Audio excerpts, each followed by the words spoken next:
Alrighty, looks like we're live. This is Blake Bednarz. He's heavily involved in the Charlie Kirk investigation with Ian Carroll and everybody. Baron Coleman, all that. We're gonna go to his space that he held yesterday or last night. This is his profile. That's how you get to it. You scroll down. Looks like it was from the 10th, actually, December 10th. Alright, check it out.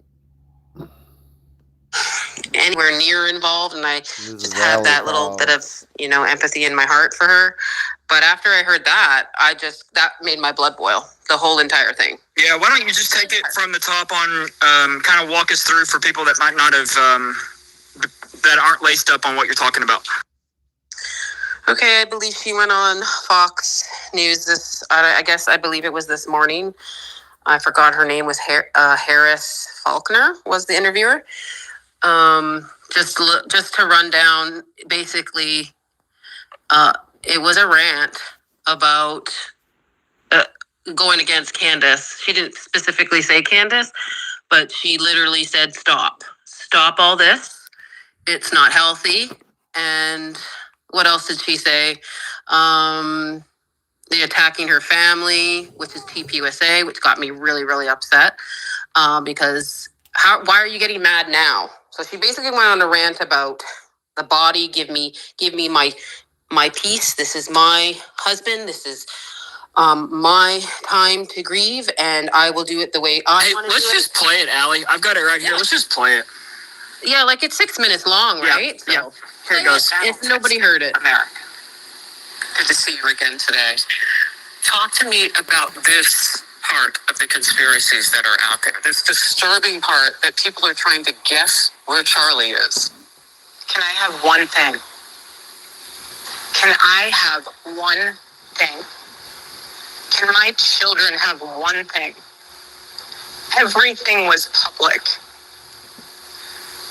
We will be building the most beautiful memorial for my husband at Turning Point USA, and it will be for the world to see, and it will be spectacular, and it will have basically museum style for our Charlie, for my Charlie.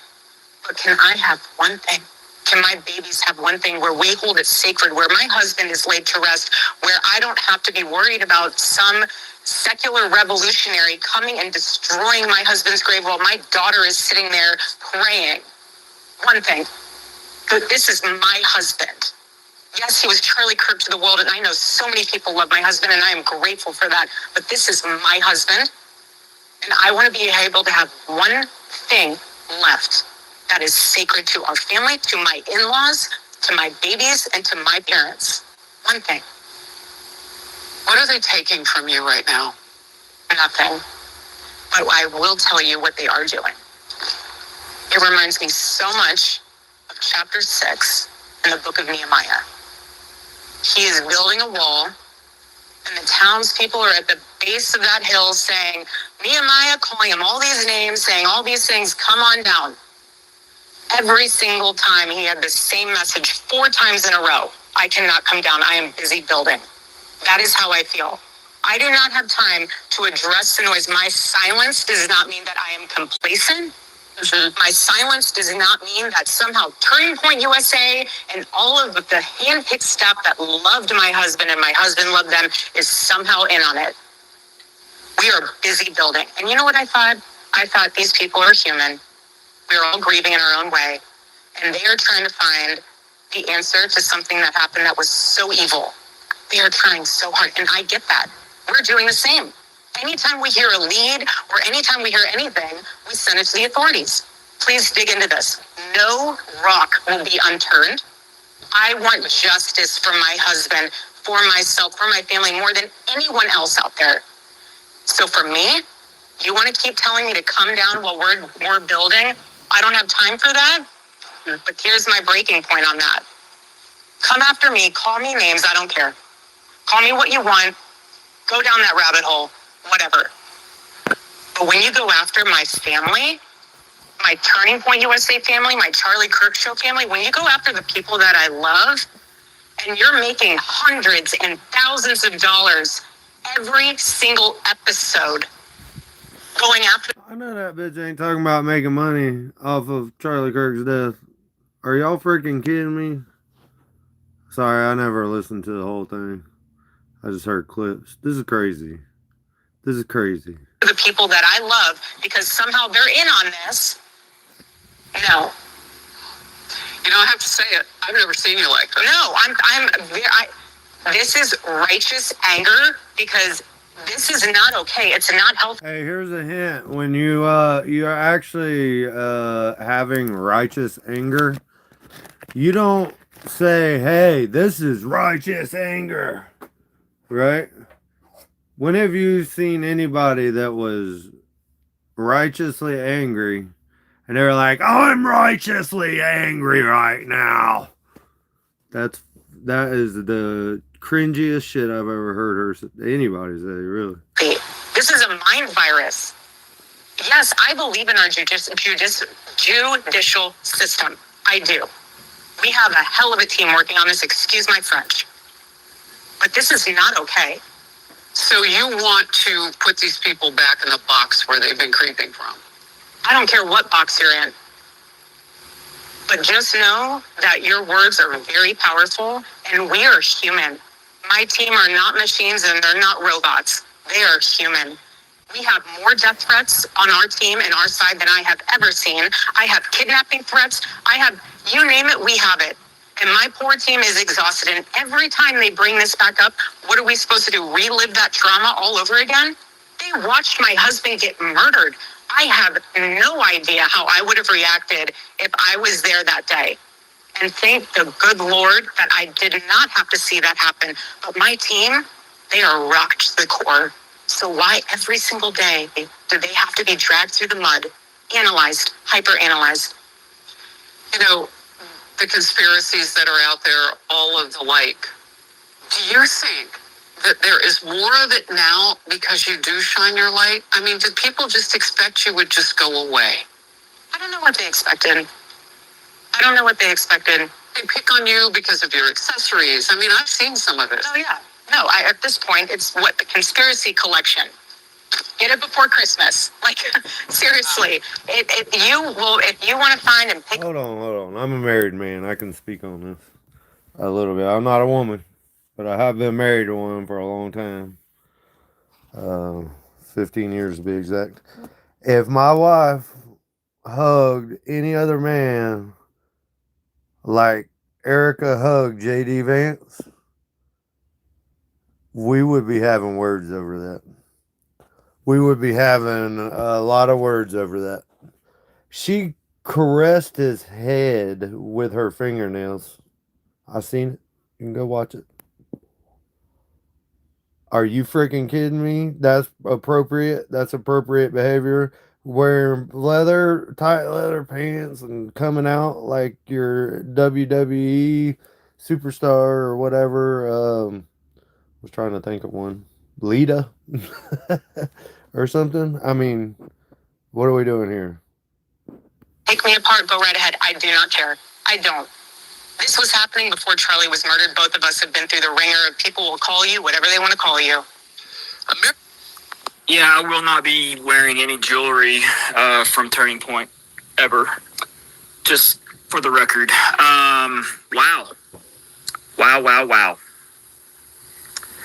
Allie, jump in. Yeah, first of all, she said TPUSA family. That she doesn't want anybody. This is where it hits her hard as they're attacking her TPUSA family. That's a very shady comment. Now, why doesn't she? I understand she doesn't want to watch the footage. Well, then she shouldn't talk about their reactions and how they would react or anything that's going on right now because she hasn't seen what we've seen. And from her last interview, she did say, I do not want to watch anything. So she hasn't seen the Mikey thing. She hasn't seen the shady stuff behind the table. She hasn't seen anything. And I get why she doesn't want to see it. But in reality, I think she should see it. Agreed? Yeah. Anyone? Yeah, without a doubt. Look, this is going to be an absolute an absolute battle. Because, look, and I'm just going to speak for myself. I know what I know. And I know that this is a victim approach, and there is no way, no amount of... If y'all are just tuning in, I know there's only a couple people in here. What I do is I stream these spaces. He streamed this on Blake right here, the host. Held a space on X a couple days ago, and they were talking about it. I'm just streaming it for y'all here on YouTube to hear it. Of tears that she can cry, or pretend to cry, rather, that's ever going to change. All of these people have been, or not all of them, but Blake and Allie, they're very tied into the investigation. Allie's emailing, and was brought up on Baron Coleman's stream from last night, I believe. So these are people that are involved in the investigation. The video and the contents of those videos that show exactly what happened to her husband that day, and everything was revolving around the people that immediately surrounded Charlie down by the tent. There is no amount of tears that will ever change those facts, and those videos will come out, and there will have to be answers to them. But this here, trying to play the card of being attacked. Look, violence is never the answer. I don't care who you are. I don't care if you are the most guilty person. It is not the job of anybody else to commit violence against you or your family in any situation. So, number one, we are now in a day and age where there are things that are not true. I have my opinion. I think Tim Pool, that whole thing that went down, it's completely bogus. I think it got the narrative or things turned for him, and it's always easier to play a victim rather than have to back up some of the things that, some of your positions. That's just me. I'm entitled to it. You don't like it, whatever. I don't care. But when it comes to this right here, today was an obvious blitzkrieg on Fox News. Luckily, Fox News, look, I don't know who listens to Fox News still. X is where it's at. At least people's opinions that matter, they're getting their daily news consumption on X. So, but today was super obvious. Did you not get that? How many shows, Allie, did she go on today? Well, she's been doing this for the whole week. I think me and Kelly were talking about that. She's been doing on the book tour for the whole week. And just so you guys know, Rob McCoy already promoted it in Israel in November. So the book was already talked about in November. I watched all the interviews that he was on when he was in Israel. So the book has been already talked about for a while, promoting. So he promoted it, and then she came to promote it this whole entire week, basically. I guess she's done about 4 or 5 interviews so far. I don't know if anybody saw my post up here, the rabbit hole of Erica Kirk, but is there a way I can pull it up at all? No, everyone, the way it works, Allie, is they just will go in and look at it on their own, but you can certainly start walking people through kind of thought process on it. Well, I believe she's been planted there. So that picture is of BB's son. It's in the middle, and there's Tyler Boyer there, introducing Arizona Israel Public Affairs Committee. Happy to welcome. And what date? Here, June 13th, 2019. Just before she met Charlie. Okay. Holy shit. Can I take us back even further than that? Oh, sure. Let's go. Let's get in the DeLorean. Can I go Max and take us back a little further than that? I am in the DeLorean right now. Let's go. Put up your volume, Kelly. No, I'm about to drop a little something in here. I can take us back to, let's see. Hold on just a second. I wasn't even prepared to do this, but I do have it in my favorites with a little Tyler Boyer and some Erica and Trump in Arizona. So stand by. I'm going to pull that up. Give me just a second. But Allie, go ahead and talk about yours, and then I'm going to bring this up. But it will predate that photo. Like everything's lining up to her meeting Charlie. If we go back to the timeline, Tyler. Sorry, I was looking for. What else is that? Oh, and that's his son. That's BB's son in the middle. I was looking for that rabbit hole of Erica Kirk post that she was talking about to show y'all, but I couldn't find it. And I think this was all orchestrated for them to have, like, put her in there, arranged marriage kind of thing. They have this kids or fake kids. I don't even know if they're real. Does anybody know? Anybody? Because I haven't seen their face. No clue, but this literally reads like some massive clandestine style. Like everything, he was a target. They knew he was a target. They saw the potential. They saw a shooting star, right? They saw true talent. Charlie was one of a kind. And it breaks my heart, man. Like it breaks my heart for this guy. And we're too late. Also, did you guys see the gala, the Mar-a-Lago gala thing? The microphone was encased in glass or whatever. Did you guys see that? Total trophy vibes. Like oh man, Blake, go on. The Big 12 championship trophy, but the microphone trophy is literally the way it feels. You know what it feels to me? It's like you're gonna box that, and that's like boxing our voice. Like you're gonna box that mic. That's what it feels like. It's like that image. When I first saw it, I go, "What the heck?" I saw an influencer post it that was there. Probably bought off by somebody. Can anybody tell me? So the FBI is supposed to be investigating a murder scene. These are things from a murder scene, right? The microphone that he was holding.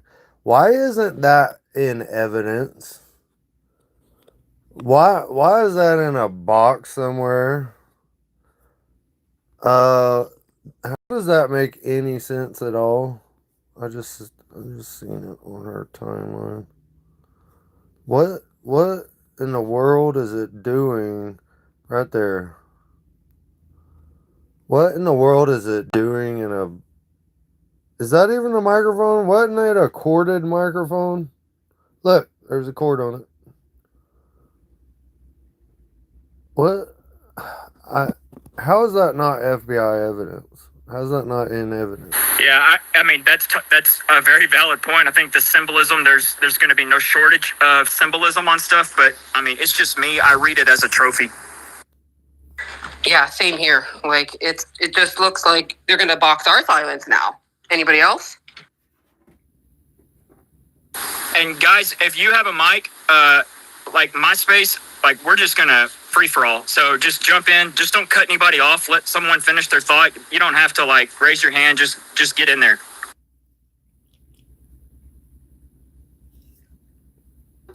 Yeah, I'll go. What do y'all think about Candace's reply to Erica's interview? Was it a little harsh or was it spot on? I don't know.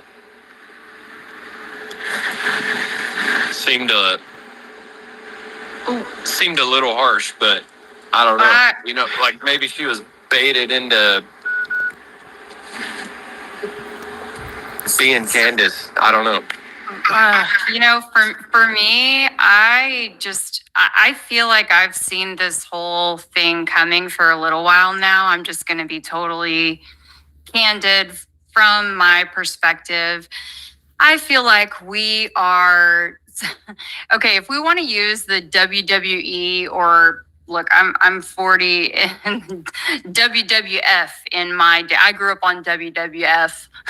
I was a Stone Cold Austin 316 girl. Okay, so Based, I was a Stone Cold fan back in the day. How can you not like a freaking bald-headed badass country boy? I'm just saying. grew up going to WWF, and I feel like we have been setting up for this scenario.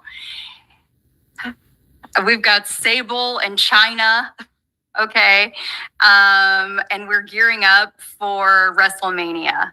Sorry, but that's just what it feels like to me. This tension is building, and the narratives are going back and forth, and they've been playing, Mrs. Nice Gal and Mr. Nice Guy over here, and they know that, like, okay, we're getting to the holidays, and they're kind of running out of room, and it's escalated about as far as it can be. So here we are. And this is going to be talked about nonstop over Christmas break, just so everyone knows. Like, I mean, literally, and it's their fault, right?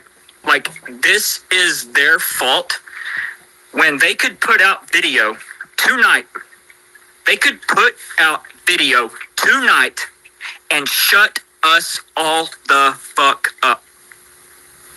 Absolutely, bro. You know what also gets me, though, is Candace. Every time she speaks, she always says, well, wait for what I have next. Why doesn't she just give us everything she has? It does seem like she's holding on to information so that she can keep making more videos, making more money, whatever. I agree. Kind of I pisses kind of me agree off. a little bit, but I think tonight's live was great. I think she knows she's at that point. I fear that she knows she's at that point. The people are on to the gig at this point, and she's got to start giving a little. But you guys, how much information? I'm sorry, maybe sorry, not sorry. How much information has she really given versus how much information have we given her? That is, hang on, Kelly. Let's go. Right let's on. go here, 400. Kelly. Let's go here.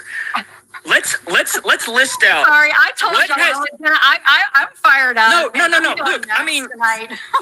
I've not mixed words, y'all. I mean, I have FaceTimed her at like a lot. I mean, I've given her a shitload of stuff back in September, and I'm like, and it never made the airways, and I'm like, luckily I was able to generate enough of a following that I'm like, I don't need Candace, let's just do our own thing now, which is great. But there's other people like me that have stuff, and you really, I'm telling you right now, Candace is not the answer of pretending like you have a super investigator and to go and give it away, because you're better off just making your own video and make it so captivating that literally you just get thrust into like the atmosphere. That's the way to do it, because Candace, I still don't really know like what happens with all of her stuff. I mean, there are things that I talked about with Hunter Kozak that never even made it anywhere. And look, it's not something that she's like, I got to run this by my producer to make sure that this pans out. Like, Candace, you were agreeing with me that he's doing what he's doing. Now, why the fuck have we not talked about this? Why is this not making any of your shows like ever? Right? What's up with that? That's weird. Like, and you have to start to wonder, sorry, Blake, you have to start to wonder at some point, is this stuff just going into the abyss? Is this going into the op? Whether it's her, whether it's her producers, or is anyone reading it, or is it being intercepted? I mean, if we're going to be super gracious, it could be a host of different things. Yeah, but until we start talking about it, Kelly, like and comparing notes, right? That, hang on, this is not kind of adding up here and there. I mean, because her approach is very one-sided. she just talks into. I know you're Howie's ESQ. I know that you're not talking to Blake. This is Mark. My camera doesn't work for some reason. I'd show you my face, but it doesn't come up on screen. So yeah, this is Mark Tarver. I'm a crane operator. I stream these X spaces because people don't know about these X spaces. This is Blake Bednarz is talking. Okay, he's involved in the investigation. You just heard him. Yeah, like he FaceTimes with Candace and stuff. Allie is involved in the investigation. This is a space that he held where it's like a group chat, but you know, with voice, and they're on X, and they're badass, and people don't know about them. So I stream them for everybody. But I'm not talking crap about Candace. I'm not saying I agree or disagree with what they're saying. I'm just putting these conversations out there so everybody, most people on YouTube, don't even know about X Spaces. The camera, and I think she just picks out what super chats ahead of time that she's going to read that's going to work into things. I mean, true dialogue is setting up right here on a space and getting everybody's different opinions and just hammering this shit out and putting it out in the open. Now, I understand someone with 7 million followers, that might be, I mean, to me, it would be fucking awesome to do it. And Turning Point USA, by the way, is lucky I don't have 7 million followers, because I would have this thing so blasted that just imagine the Egyptian planes, however, it's got people captivated, but with explosives and other shit, right? So they're lucky I don't have 7 million yet. But the thing is, we don't really know what goes in to her quote unquote filing cabinet and what. You're welcome, Howie. I'm just trying to get information out. You know what I mean? That's all I'm doing. What then gets picked out? Look, I think everybody can agree she is a queen at maximizing the return customer.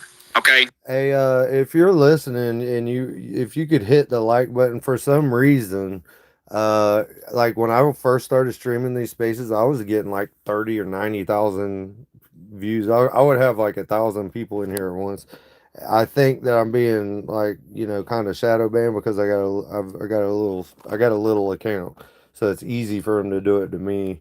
Everybody's gonna look up Candace's crap and Barron's and Ian's and stuff like that. So it would be obvious if they tried to do it to them, but they do it to the smaller accounts that are trying to get out information. Commenting and hitting the like button really helps to push it in the algorithm, so that it helps to overcome that shit. I appreciate it if you will. Okay. So we have to take that. But look, this is not, in my opinion, the time to be leveraging your audience and leveraging your ability to be the queen of the return customer day in and day out. There comes a point where, I've said it before, I'm going to say it again, you got to shit or get off the pot. You have to, like, we got to start getting somewhere. We got to start getting and going, right? Don't say go max and then don't go max. Like, let's go max. Let's talk about the fact that Tyler Robinson didn't have enough time to pull off what they're saying he pulled off. I mean, we want to talk about evidence. Let's talk about flat in your face evidence. So the fact is, there's going to have to be a reckoning come real quick, or she's going to start.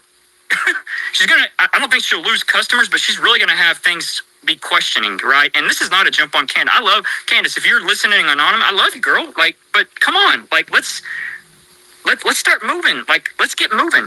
This is going to be 2027, y'all, before we really have any movement. And let's face it, we're just going to be saying the same shit over and over on all these spaces, but we ain't going nowhere. But go for it. Yeah. In the meantime, though, she's made a bunch of money, and she's got her purse, and on the way. She's got it made. Oh my God. And then we're over here still, kicking rocks, trying to do what we do, and driving ourselves crazy, chasing our tails. Okay. The only thing I didn't like, sorry, Kelly, the only thing I didn't like on her live stream, if it wasn't this one, it was yesterday's, how she said she might start a fund to get security. I didn't like that. Okay, Did you hear that? I missed that part, but that's. I was very, very shocked because isn't your husband worth like 300 million? Okay, and people are sending her She already debunked this, $500 actually. super She chat did? at a time. Like, don't Yeah. please. I don't. Yeah, that's gross. I think we all need to realize that we need to take a step back because we're up close to this. We're all, in a way, pieces of this puzzle. Her, Tucker Carlson, Theo Vaughn, all these people who podcast together, they know things that the rest of us don't know. And the slow drip, there's a strategy to it. If they just came out and showed everything that they had, they may say, some people may be like, well, they shouldn't be attacking Erica. The slow drip is allowing them to expose themselves, whether we like it or not. Oh, Masculus coming in.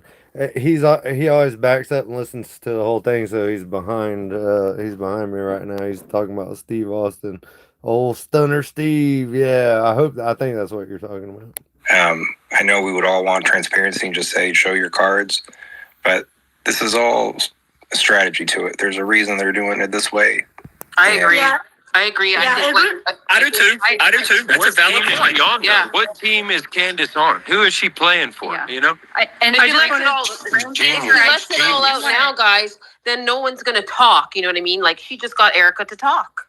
Yeah. Yeah, I and just- if I could just jump in real quick about the slow drip, she is really good at setting traps. And like, for example, she talked about Charlie turning away from Israel and she had the texts, but she didn't release them yet. So she got them to lie and say that he wasn't, even though they were holding those texts in their hands.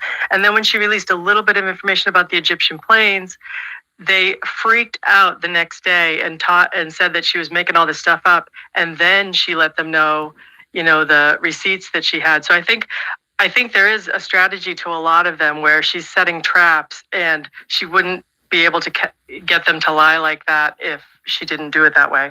Can we think of any other makes traps sense. though besides the Israel text that they have walked into? I'm just curious, and maybe the Terrell's selfie. Although she held on to that for a really, really long time, and it does kind of bother me that she held on to that for as long as she did.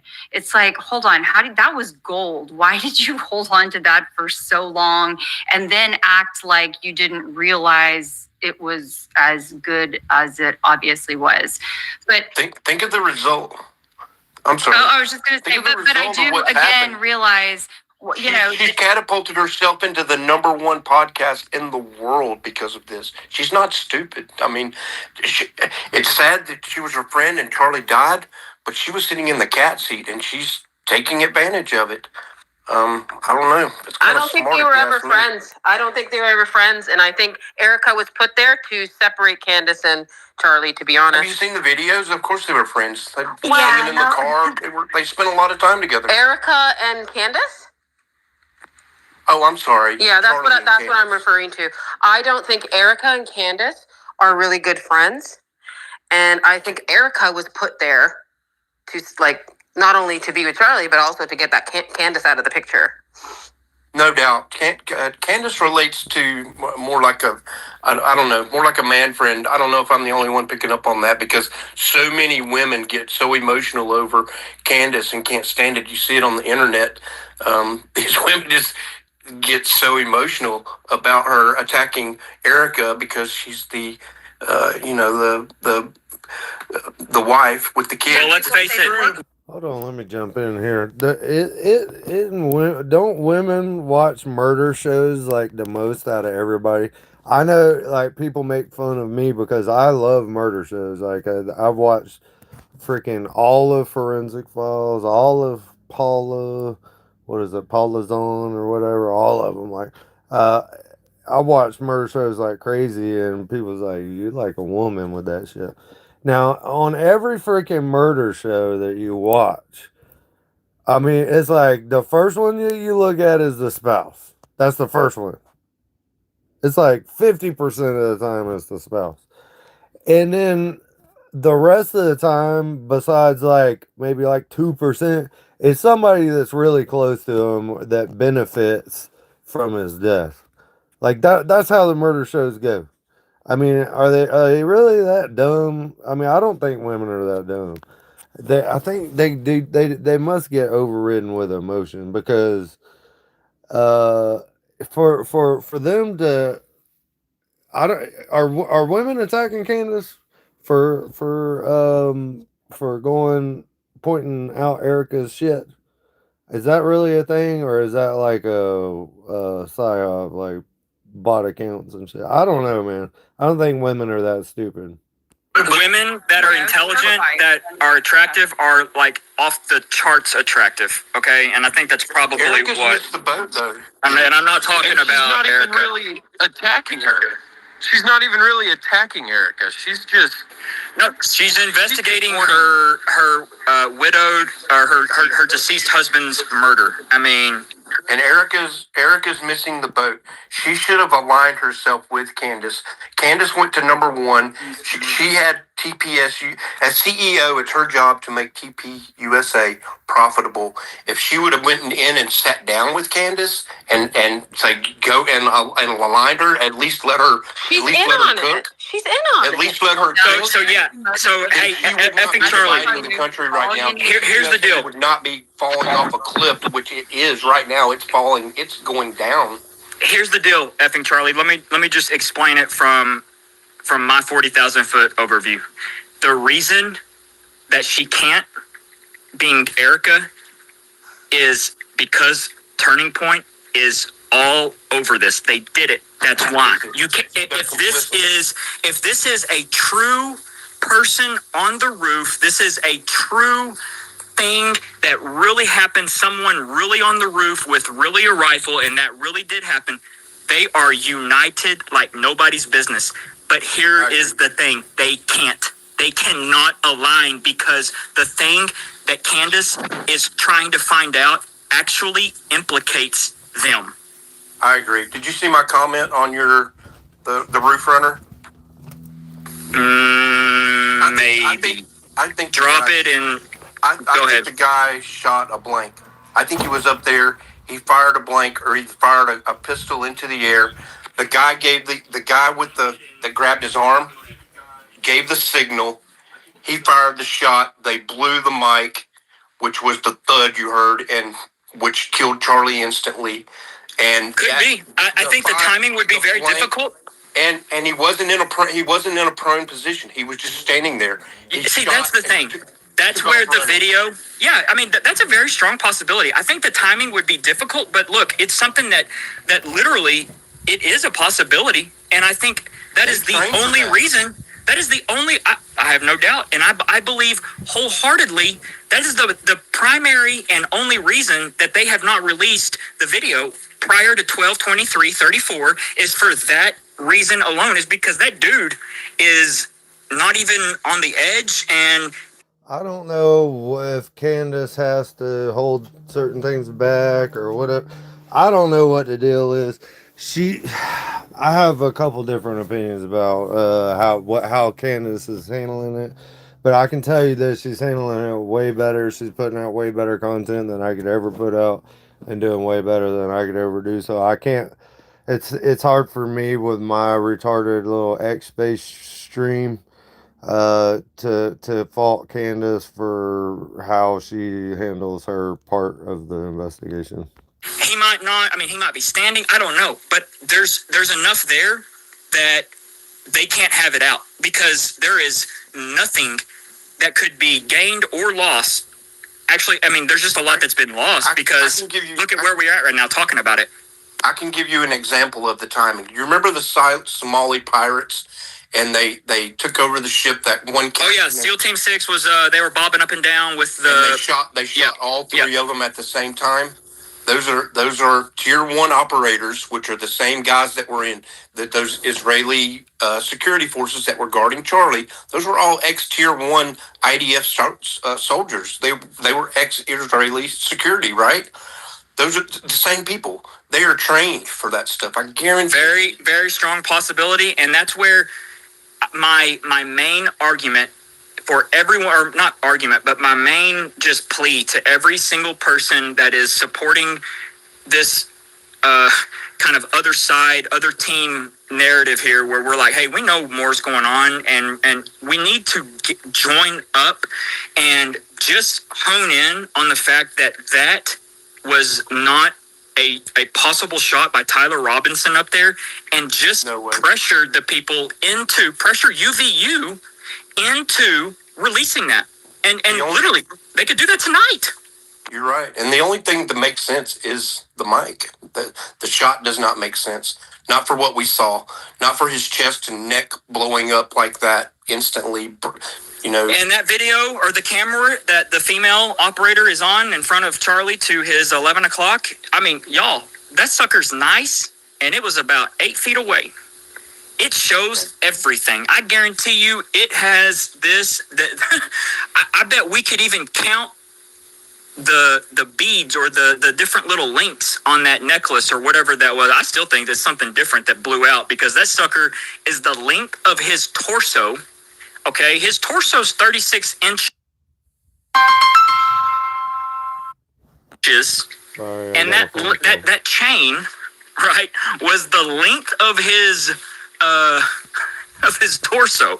Something's weird, right? Unless he had on a 36-inch chain, I don't know. But I didn't think that was a chain. I'm working on that angle. There'll be a video tomorrow where I have a more precise. I thought that was the mic wire. That was the mic wire that was behind his shirt, up over his head and around his ear. On his left side was the mic wire. Everybody said he didn't have one. Yeah, we need to look at this, y'all, because he didn't the have video. anything in his ear. We have a high resolution. Yes, we have high resolution photos from Charles McClintock Wilson. I would urge everyone to go look at those right now. Charles McClintock. And look. Yep. Yes, go to Charles McClintock Wilson right now while you're listening to this space. Okay, click on. He's got all of his albums right there. Click on the ones that are the high resolution photos of Charlie. Like literally, you can see. If y'all want me to do that right now, I can do that. I can show y'all while we're listening to the space. Just let me know in the chat. Yeah or no. His acne, you can see the food in his freaking teeth. It's that good.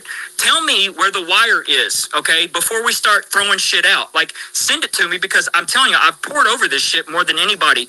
And it couldn't have been a chain that was too long for the chain. I agree with you, bro. I agree with you. We gotta look at this. Wouldn't the chain just fall off? Like, wouldn't just fall to the ground? Like it's. The chain is actually in a photo as he's being carried out. You can see the chain right there underneath Brian Harpole's hand. Okay. So we need to look at this, because I don't think that chain is what blew off. I think everyone's just kind of assuming, but I got to see where the wire was. We got to see it. I don't think that's too high quality of photos. By the way, I don't Two different things happened. The chain whipped around his neck, and the mic wire whipped out from underneath his shirt and flew out the back. I have the video. Show me the mic wire. Get on, can you show me the mic wire? Like, look, you gotta prove we're to the point where I can't hear shit. I just need to see shit.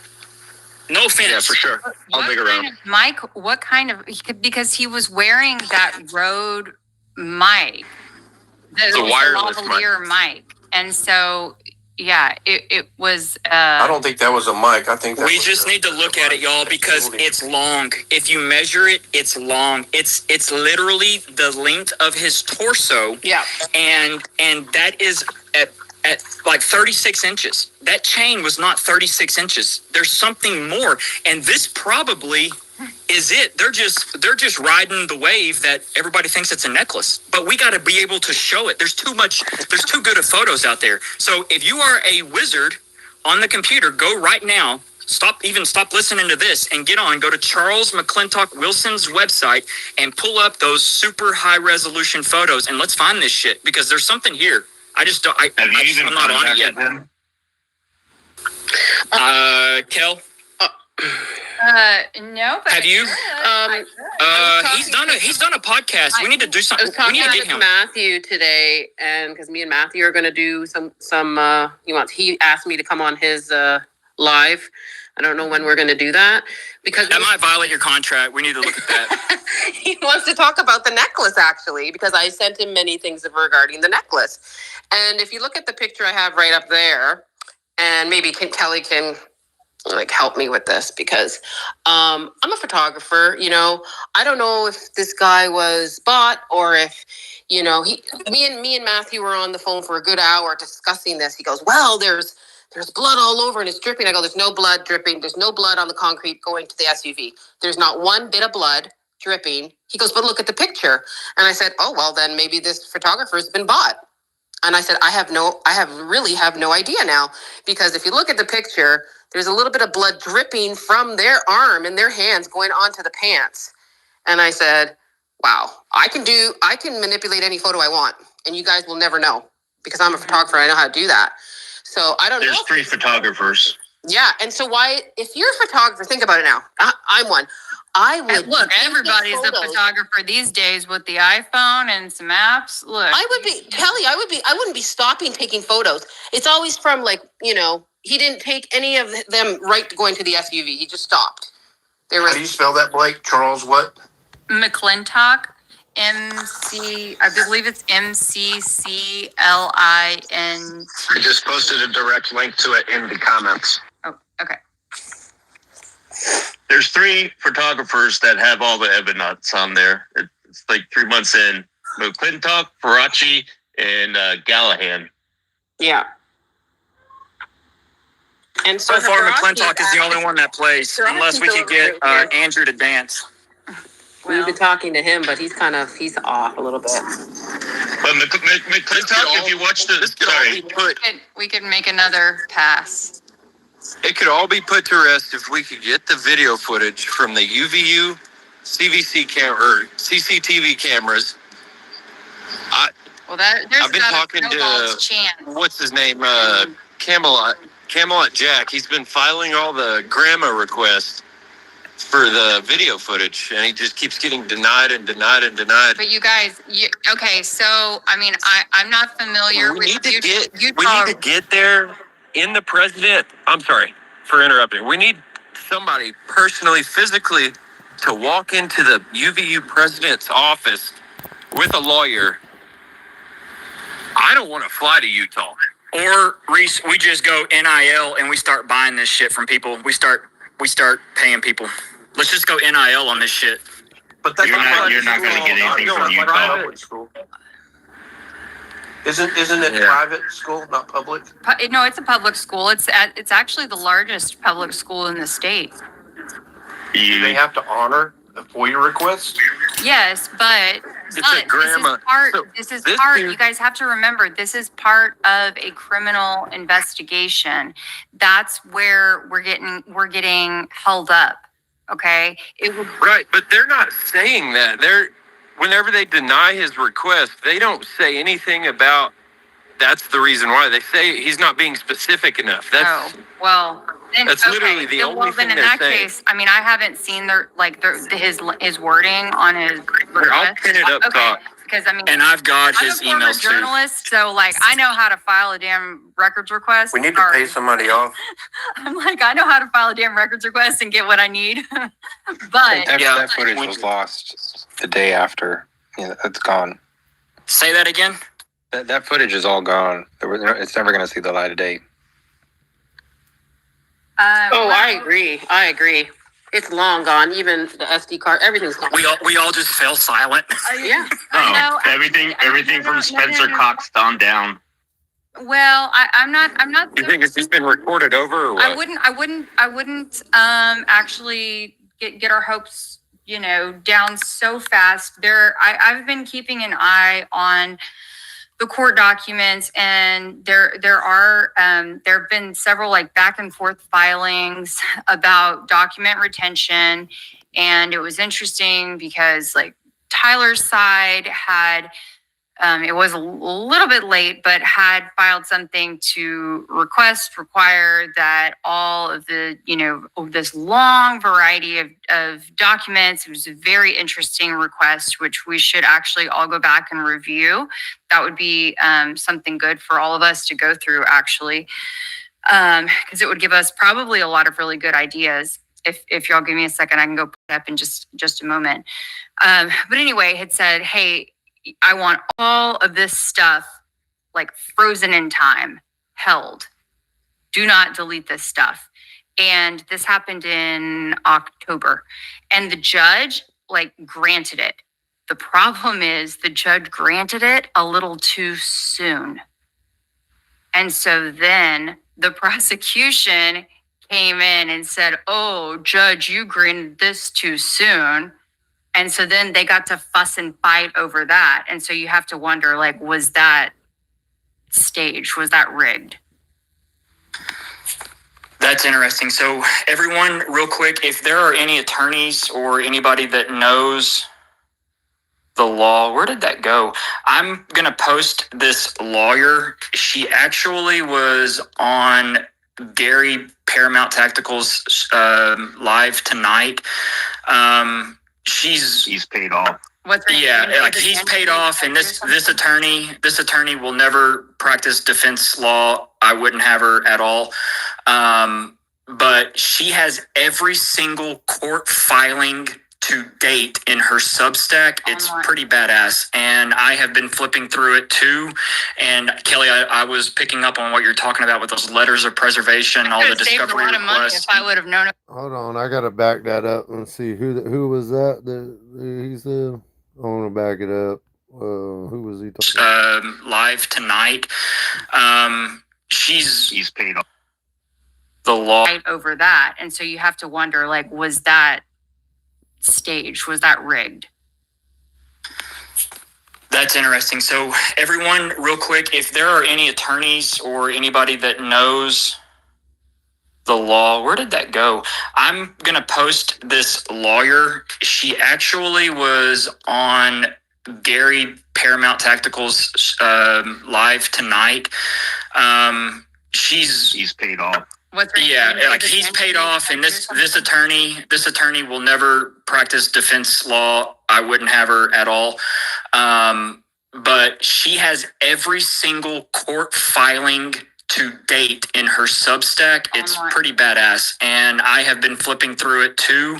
And Kelly, I was picking up on what you're talking about with those letters of preservation, all the discovery requests. A lot of money if I would have known about her.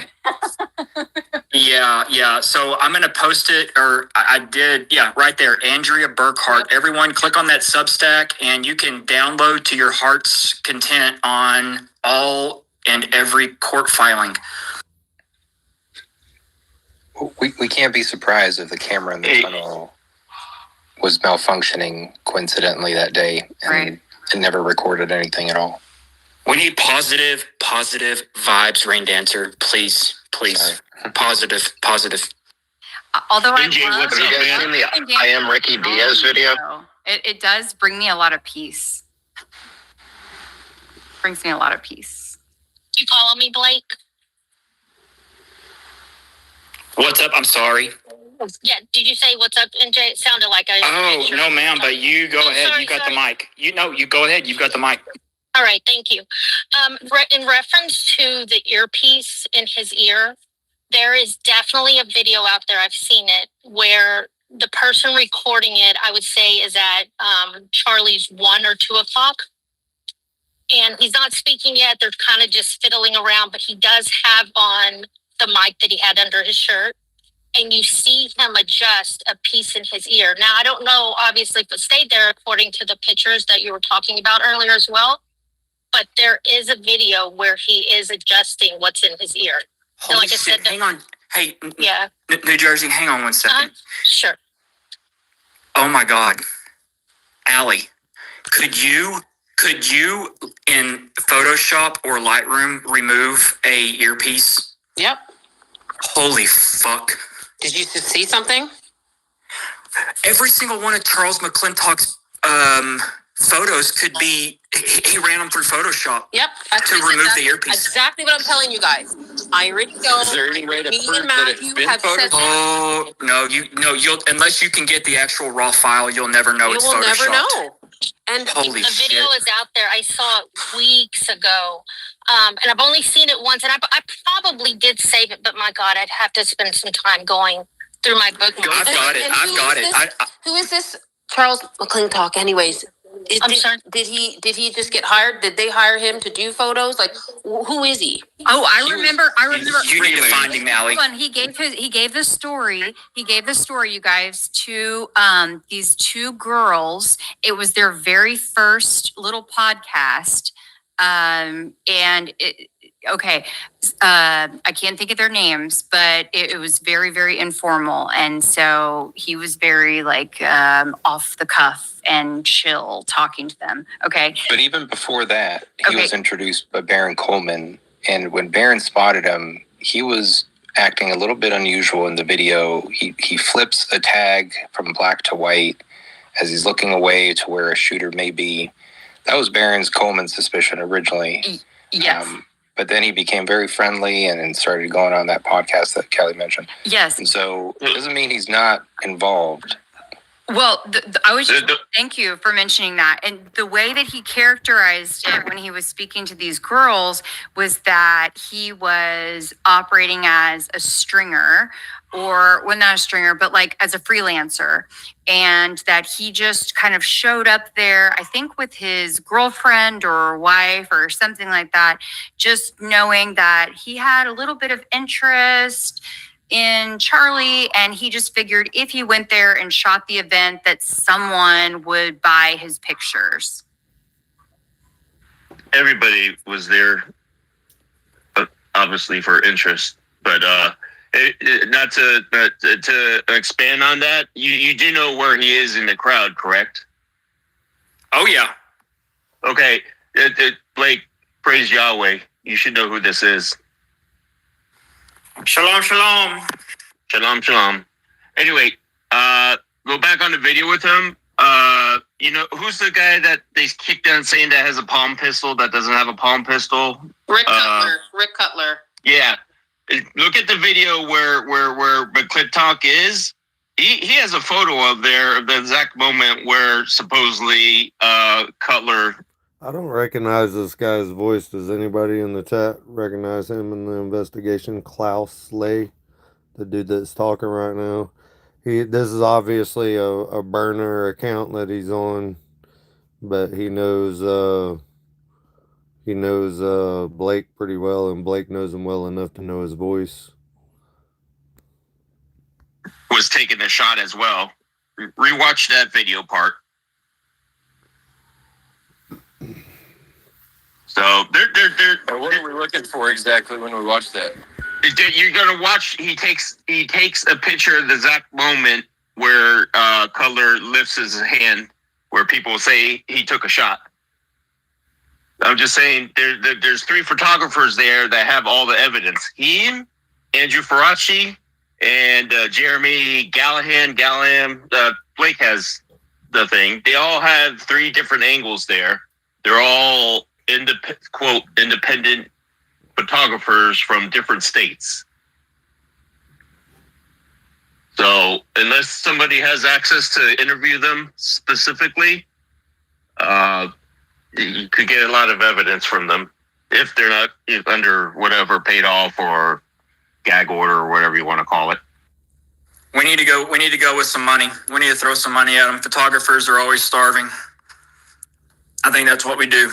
Unless they're can I I'm going to just take the stage for 1 minute because nobody's brought this up. The whole, I don't care, Candace Owens, whatever, I believe that whole thing's a whole distraction.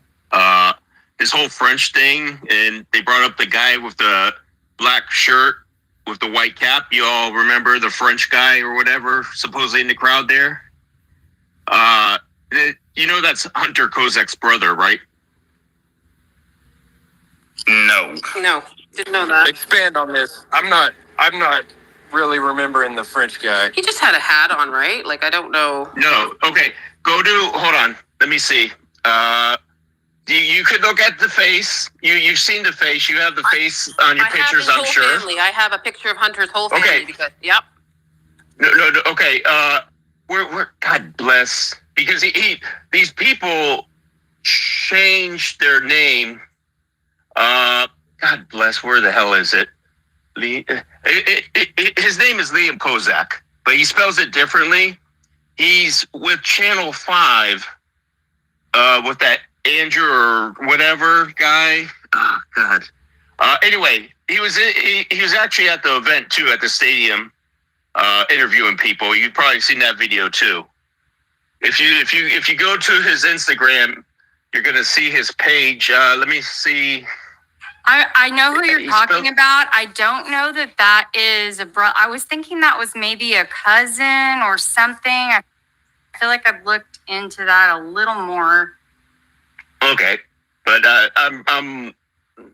if you match up the faces in Photoshop and everything, it's a striking resemblance. Extended yeah. Some relation. Mm-hmm.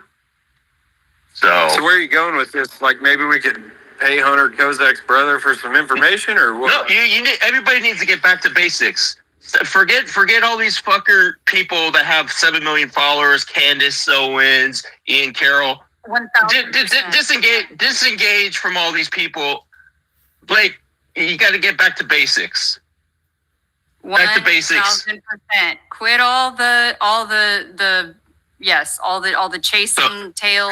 Yeah, we're giving them all our information, and they're making money off of live. Like, I'm not in for like making money. I want to solve this shit. No. Yeah. Even if, like people always say, "Oh, what happens if we solve it?" It's just so you know, the least bit, so you know you did it for Charlie because you love him and all that. It wasn't about the money. We're gonna have Charlie Kirk Awards. Like there will be a Charlie Kirk Awards ceremony that we all attend, and everyone will be awarded different things throughout this whole process. So we're gonna go max on all of this, and we deserve it because literally we are his real friends. It's only sad that it's after the fact that they killed him. I want the pastor award, please.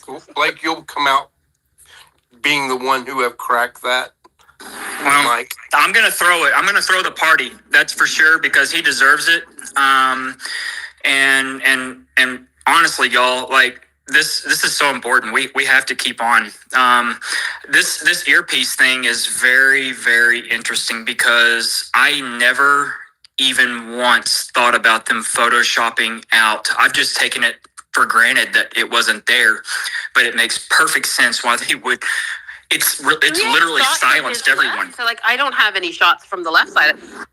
Everything's from Charlie's right side. Do we? It wasn't there in earlier videos. It is his right, and it helps. He is sitting down. It's on his right ear. His right ear. Yes, his right ear. And the person that you could tell was videoing, the angle would be like at his 1 or 2 o'clock right in there, and it's at that angle. At this point, I don't even remember. Somebody was like around him, fiddling, but that was into September, maybe first week of October that I saw it. And then while they're kind of just doing whatever, you see him, he fiddles with something in his ear, like he's adjusting his right ear. And then he puts his hand down and, he's just kind of talking to whoever around him, but he's not on the mic yet. Do you have New Jersey? Do you have New Jersey? Do you have my long video that I got from the UVU review? I'm not sure. Did you send it DM? I'm gonna DM it to you. Okay. I'm gonna DM it to you. Let's find a timestamp. If you find it first, will you message me? I'm gonna send it to you right now. Absolutely. At what point did he put the mic on? Is there any video of that? That would be the Holy Grail smoking gun. Unless he did it in that video, and I just don't recall that part. When he was throwing hats out into the crowd, he didn't have the mic on as of yet, correct? Yeah, no, it was after that. Like he was sitting in the chair and he had the mic that was under, put to him underneath the shirt. Because they did that later. Did he put it on himself, or did somebody put it on? No, somebody put. Are you talking about the mic under his shirt? Yes. There is a video showing that somebody else put it on him. They were putting it on him, and I think it was the guy who had the cap that said, was it 1776? Mm-hmm. Yeah, I think it was him that put it on him. That's the limo driver. Yeah, if I recall, Blake, it was him. I see Camelot Jack down there. Camelot, if you'll request to speak, I would love to hear from you, bro. Yeah, get up here, Camelot Jack. I didn't see you down there, bro. Yeah.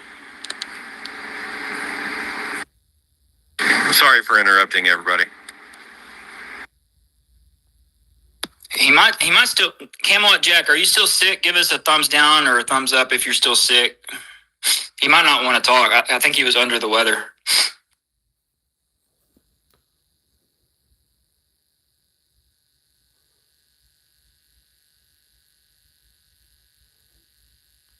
Instagram photo right there of the Liam Kozak. So he works with that Channel 5 person that did the first interview with Hunter Kozak, coincidentally. And you can see on the middle photo there is, I think, Hunter Kozak's father, possibly, or brother. I forgot by now. I have all the photos and everything like that. But compare that face with the face when he popped on the video, and you let me know. Yep, I'm going through video right now. I'm sorry if I'm quiet, y'all. Alec, keep going.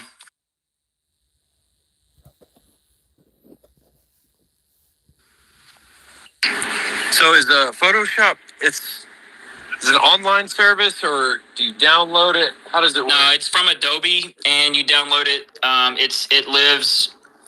It does have a cloud base, but it pretty much lives locally on your computer. So I didn't know maybe if there was a possible way that we could dig into the deep cloud of Photoshop. And not unless you are a closet hacker or something, and you can go in through the Creative Cloud through Adobe. But no, that's not going to happen. The Cardinal might be able to do it. I might have to call him.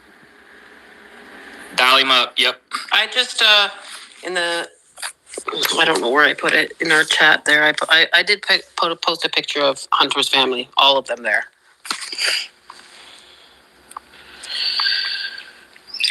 I think one thing we have to consider is if Charlie truly knew that an assassination attempt was coming, or that people were out to get him, he was probably texting his family or friends. Some people probably know a lot more than we do, and that may have been shared with Candace and Tucker and those folks.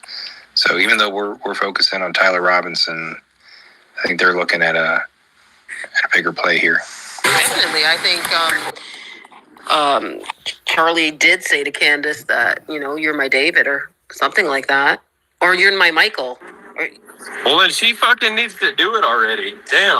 I know, but I guess the reasoning why she's not just bringing it all out now. Do you guys think there's a particular reason? She just wants to see who's lying. Well, if Erica's any proof with her fake tears and exposing herself, and everyone's sort of criticizing her organically without Candace saying a word, if she's involved in somehow, then that's the reason why she hasn't come out and said anything. But you guys, if her motivation is really for her bestie, Charlie, or what, if her motivation is just for freaking humanity, regardless of what her connection is or was with Charlie, if it's just for good, then do the right thing a long time ago. Yeah, well, she's probably compromised. Absolutely. She's probably compromised. And how do you know what's going on? That's just, I'm like, dealing with big with it. People, and Kelly. He said, I don't know, maybe I'm misremembering after all this stuff, but I feel that I remember her a long ass time ago saying that she already knew what happened, and she was going to prove it to us over time. Yes, she did say that. I know everything. She said that early on. And so if that's the case, okay, then come on with it by now. Why did you come on do an ongoing investigation? How do you think the public would respond if she just went after one day? But it's not about the public. It's about justice for him, right? No. Right. But what I'm saying is, if she pointed the finger at TPUSA and Erica, if that was her ultimate goal, or that's the answer, a lot of people would say she's scorned, or she's not truly Charlie's friend, and how can she say that about a grieving widow? And so by letting things play out on their own organically, people are starting to see and pick sides and kind of join her and support her and see her effort and see that she actually cares as a friend. And so but is she going to let an innocent man go to prison? Full of information to, the Utah, to the district attorney's office, okay, because it's not the FBI. Or if it is, if it's international, if she has evidence of people across multiple state lines or across country lines or whatever. We don't know. We don't know. Well, don't forget, Kelly. She has sovereign nations putting hits on her. Allegedly. She's already said she sent packages off to people that if anything happens to her, that it will. I was just trying to go back and look at other footage like that I remember looking at previously and see if I could find that earpiece or whatever.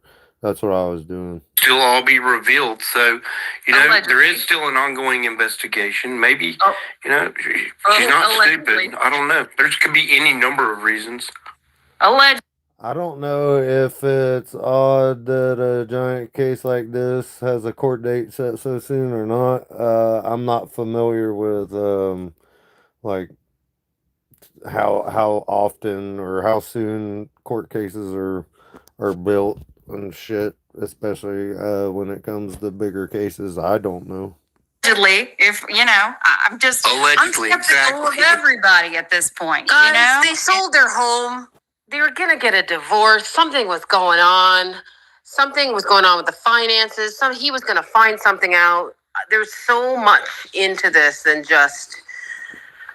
I think about the first 48 hours and how critical the first freaking 48 hours are to solving a damn crime. Yeah. Okay? You go back to basics. And that is the most important thing. And it's like, I don't think the investigation stops before the trial. I think they investigated all the way up and through and to. I mean, you use all the time that you can have as a prosecution and as the defense. I do understand that much that cause I have watched some cases going through the court system, followed them, and especially documentaries after the fact or whatever. Like the prosecution will be working on her case for 15 hours a day.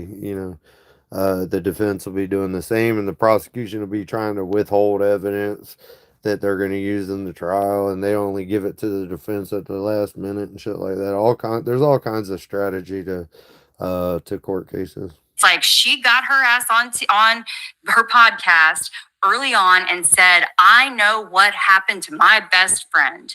And she said it to the world. Who do you She did. I'm going to find it right now. Who do you think the government? Why does Erica have the necklace, Kelly? Why does she have that? It's crime evidence. The necklace. Allegedly. Well, yeah. No, it's not. It's not allegedly. What do you We mean saw allegedly? It's a trophy. Meaning It's a that she trophy. had- That Erica has. Why does she have it? Necklace? Yeah, why? Yeah, Erica. Sorry, I didn't mean to show that. That's gonna ding my channel. Well, that's a story I've been wanting to do too. I mean, that is a whole other thing that should not happen. No. The crime. Listen, if a woman gets Nobody should have evidence from an active investigation Exactly. from something that has not been adjudicated yet. That goes against all. Adjudicated is the key word. Possibly the most important evidence. Also, we gotta remember that it's possibly the most important. Yeah, but The bullet actually did hit that necklace. isn't that so crazy that old FaceTime Frank found it? I mean, FaceTime Frank is one investigating motherfucker, y'all. So we got a microphone You- and we got a freaking necklace. Anybody that- who thinks that he is not on the hook, shoot. got a Who do you think- microphone, a necklace, and paving, all crime scenes tampered with. And like if you get raped or something like that, I've heard of cases like this. They don't even give you your underwear back from No, the rape they're thing. gonna hang So, on to how the that heck? stuff for a decade. Yes. I brought that up earlier. Where was it at? It was on Alley's. How in the hell do they have the microphone from when he was killed on display? How is that even a thing? How is that possible? That makes zero sense to me. That would be in evidence. Like, what in the world is that?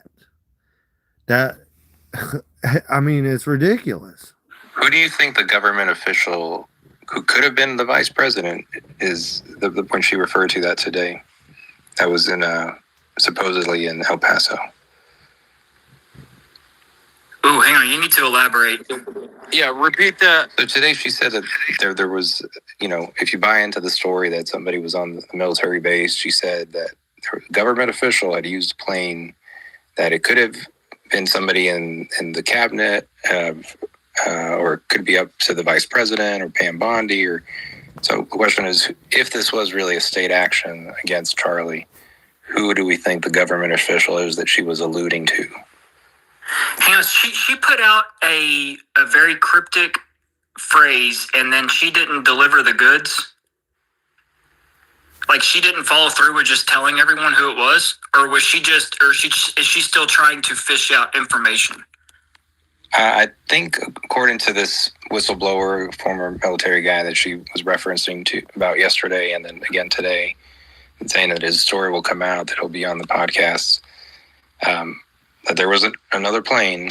I watched Nate's breakdown of that Valhalla VFT, and if you go back and watch Nate with Valhalla VFT, he completely blows apart that guy's story, makes him seem like ridiculous, and I tend to, I don't know, man. He's a freaking special forces guy, bro, and he just pieces apart that story, makes it sound ridiculous, and I don't know, man.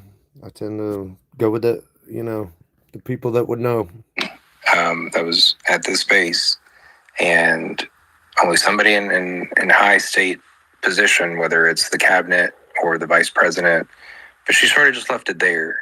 And so I know there was a lot of J.D. Vance talk with Erica and whatnot. So it could have been a congressperson. She said Pam Bondi had flown on it a few months ago. Right. So who do we think could potentially be involved? If you want to buy into this narrative, if we think this is true, and who do you think that person Jesus, may have been? if we're talking DOJ, my gosh. I mean, wow. What they're referencing is that Sam flight. If y'all have been following the investigation with Baron Coleman and Ian and everybody, Valhalla, that Sam 000 or whatever, it's a designation for people that are like high-low. It's usually for Sam 000 is for like the president or vice president.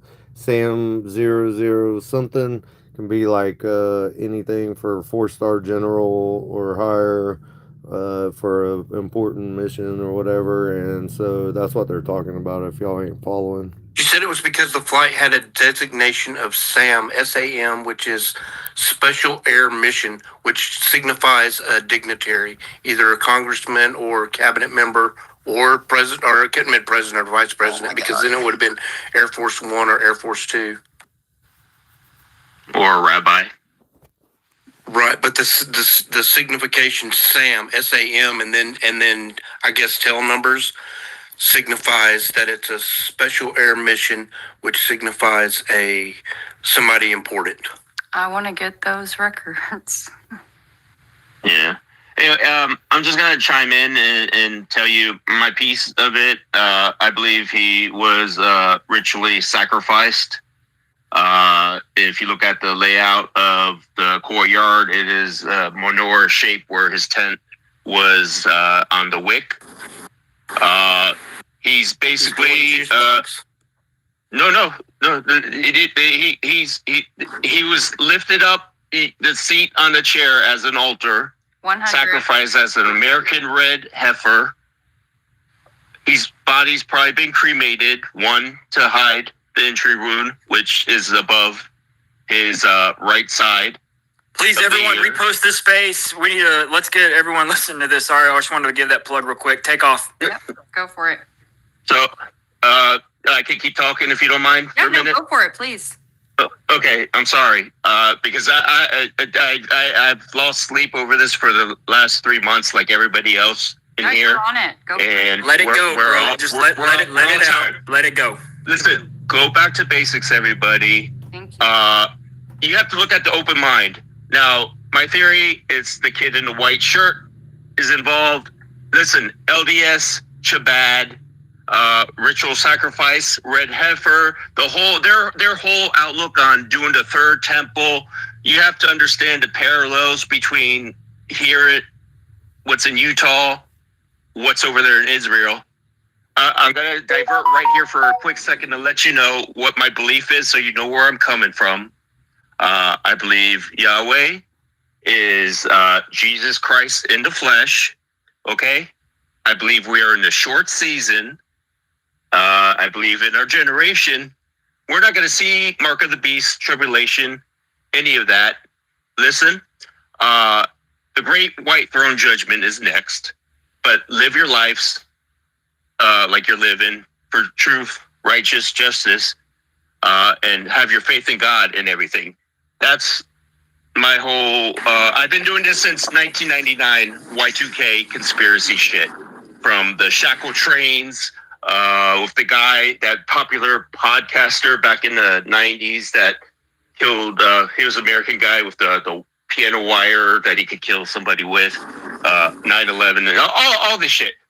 Listen, look, I'm not saying, I could be and whacked out or whatever, but when you look into it as a ritual killing, okay, I'm gonna say something really dark because I'm giving you from a mind of somebody that's been fucked up with anxiety from researching this shit over since '99. Okay, I cause mental stress and everything with my family on this. I'll pray for the Holy Spirit to come into you right now, brother, before you speak. Thank you, sir. I appreciate it. Listen, they held Charlie down on the ground. There was a handoff on there. I'm going to give you an open-minded outlook. I believe they drained his blood from his neck for some type of symbolic use, some sacrifice thing. That's what I'm going to say about that. If you keep an open mind about certain things, it's not. We're not fighting against, like the scripture says. It's not a flesh. They want the realm we're in. They want you to fight as it's flesh and blood. But when you look at it as a spiritual part, you'll start to see where it goes. So I'm sorry that they did drain his blood there at that moment when they were down there, and I also. My theory is Charlie knew that they were going to kill him. Dan Flood knew. Now that we've just found out, right? Yeah. So a lot of people did know. So do you think that he's just going to go to an event, all open access with roofs and nobody on the roof and all this stuff? Do you think he's going to do that? No, I think he went into this to fake his death, and they killed him anyways. That's what I'm thinking. And they knew that he was going to go in on it and fake his death. They found out, and they killed him anyways. There's even a moment, like in that split second before where he closes his eyes and he braces. And I just feel it that either he's bracing, he knows that it's coming, and it's either that he's bracing because he knows that, either the squib is about to pop, or he knows that his life is over. One of the two. Right, because we got the speaker, a Hunter, saying those specific words, and you got Butch in the background saying, "Oh, he said you're talking about guns, and you said that thing in the thing." He's trying to get people to talk. Butch in the background. Butch is clairvoyant. Okay, so I believe that Hunter was put there to ask that certain question, and it was all coordinated. They're all actors. But he got killed anyways, guys. Someone killed him anyways. And also, I really appreciate you getting vulnerable on that and sharing, because I know that's super raw. That's that is raw to share. I had actually seen a video that was totally unrelated, but someone talking about something different in the Jewish culture. And look, I'm not Jewish, but I don't know. Then when someone dies, that you tear the shirt, tear a shirt open. to show that you're hurting, to show that someone has died. I just saw that on my feed this week, and What? Hang on, yes, and so we got to know more about this. I'll show you guys, and it's completely unrelated. So it's in regard to like a natural disaster, and it's from like a group that I like trust. Anyway, so. Yeah. Anyway, I don't know if anyone else can speak to that. I can speak to. I don't know if somebody on this space is going to say something about it, but biblically, they tear their clothes in like when somebody dies, like it's like a stage of mourning, though. As far as the Bible's concerned, I'm pretty familiar with the Bible. It's called he rent his clothes. And it's in the mostly Old Testament. They tear their clothes in mourning or fasting, or when David stripped naked to because of his sins and stuff like that. So in repentance you can do it. But it is a ritualistic thing in the Old Testament.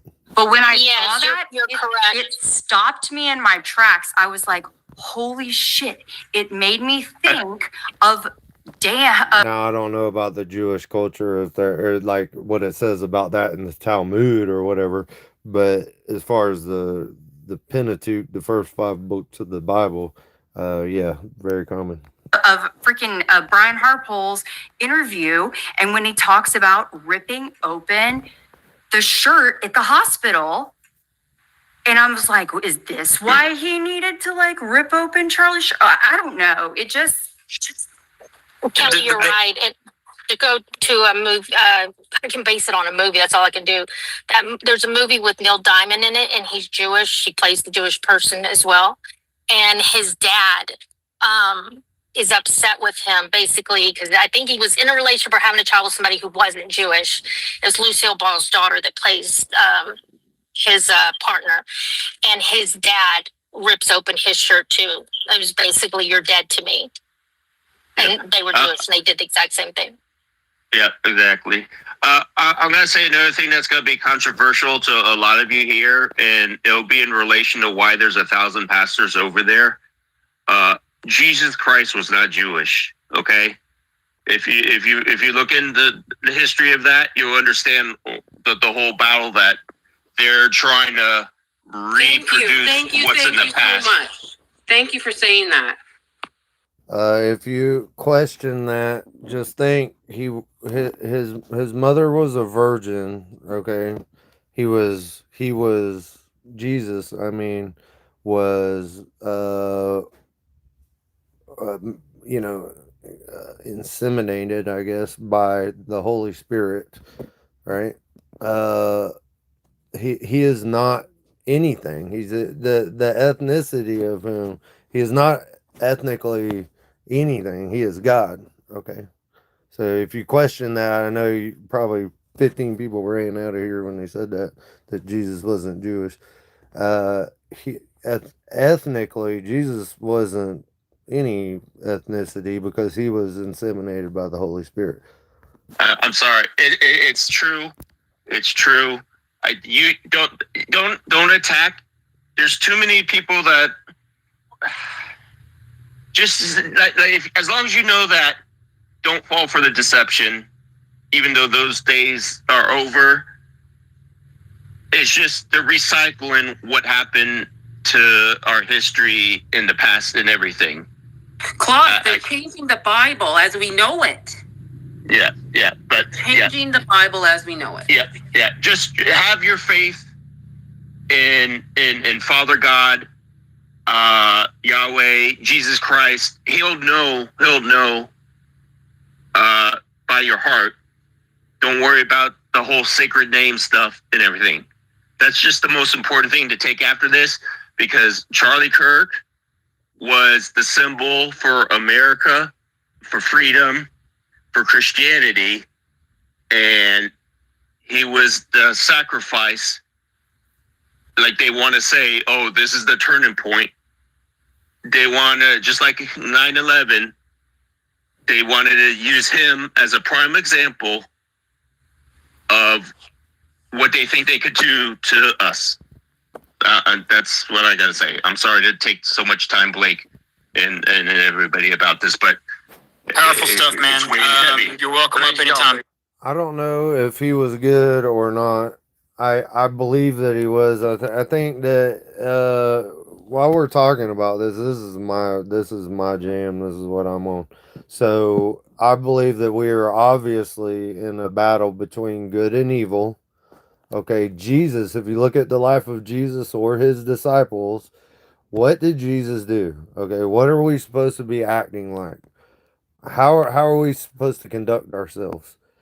Well, it seems to me that we're trying to control all these situations or whatever, and we really have zero control over any of this shit, other than to speak truth until we die.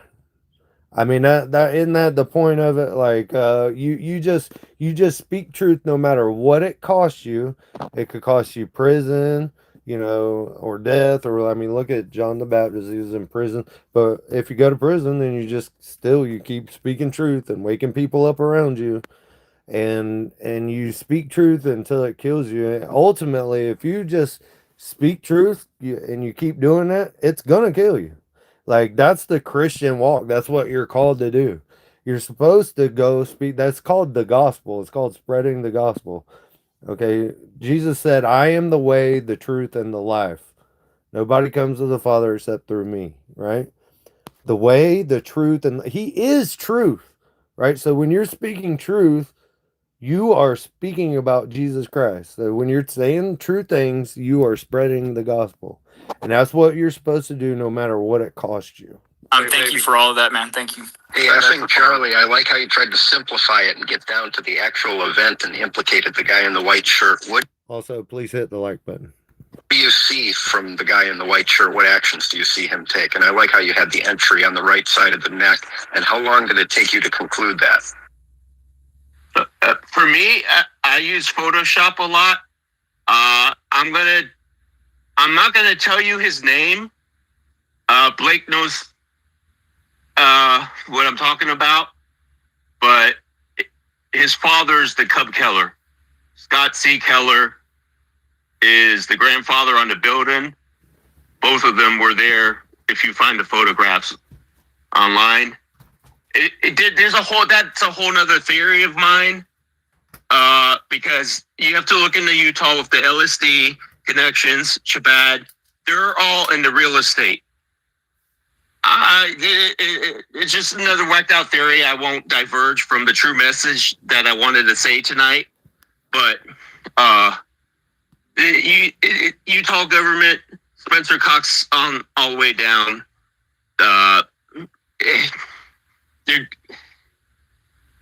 You know what I'm trying to say, just because I don't know who this guy is, but I would like to see him in real life and give him a hug and pray with him, because he sounds like I've only been awake for like a year, dude, like to all this crap. Like COVID started waking me up, and I was like, what the hell is going on with this world? Like, but just the fact, like I always knew, because I'm a theologian, a philosopher and a theologian. That's my background. But like, I knew we were I knew in my head that we were in a world of Satan, right? This is Satan's world. I know that theologically. And that there's evil spirits. I've always believed that. But just to see it in action and kind of understand that this world is so jacked up and that we're being led by demons. I mean, it's just so heavy, dude. And it's not an easy thing to wake up to. And so I almost envy back when I didn't really believe it in my heart, that this is a fallen world and the only answer is Jesus Christ. And like it's very, very hard to cope with, bro. And it sounds like this guy, Klaus Slay, has been dealing with it for a long time, that in a rabbit hole, and I really feel for the guy. I wish I could give him a hug. I can't get the words out. Hey, real quick, how is it viewed upon Spencer Cox and Phil Lyman and the supporters of each? How does, like, break down this politic type of sphere for me? Or do you know? Like, I don't know. I wasn't. Are they on the same team or are they not on the same team? I don't know. If they're all Mormons, it's a Mormon code. Just like the Jews, you know, they're not the Jewish within the Shabbat and Jewish and everything. No matter if they know the truth, they're still going to cover for one another. So it's like they're on the same team. They're just like scrimmaging against each other. Yeah. They're not going like full on. It's just like a scrimmage. Yeah, exactly. Like I told you in the beginning, Blake, this is like a scripted movie. That's why people think it's fake. It's one of those movies where they're like John Wick or whatever, where there's 10 different assassins converging onto one target. That's what this basically is. Yeah, and they're just not even good actors. I mean, Erica's not even like Netflix worthy type of stuff. I mean, like, that's what's so crazy about this. Like, but it's like you're so close, but it feels like nothing really ever gets figured out. Kind of a feeling. But it's just fascinating. It's fascinating. Yeah. So I'm gonna log off because I took up everybody's too much time. I hope I helped somebody. Blake, you have my number. If you need anything, info that I might have, contact me more later. But keep the investigation going, guys. Just look at that area where all those people were. It's like a sectioned off area. There's something strange with that. You all know where the hell did this Simmons guy go? That apparently was good friends with Cub Keller. His son had one of the first videos in that hall with the van with everybody ducking down. Now he deleted it off his TikTok. There's so much there. So I just pray for everybody here that stay safe, protect yourselves. Just make sure that you're there for your salvation and live your lives and fight for the justice, fight for right, fight for what's right, and just try to be like Charlie was, American martyr.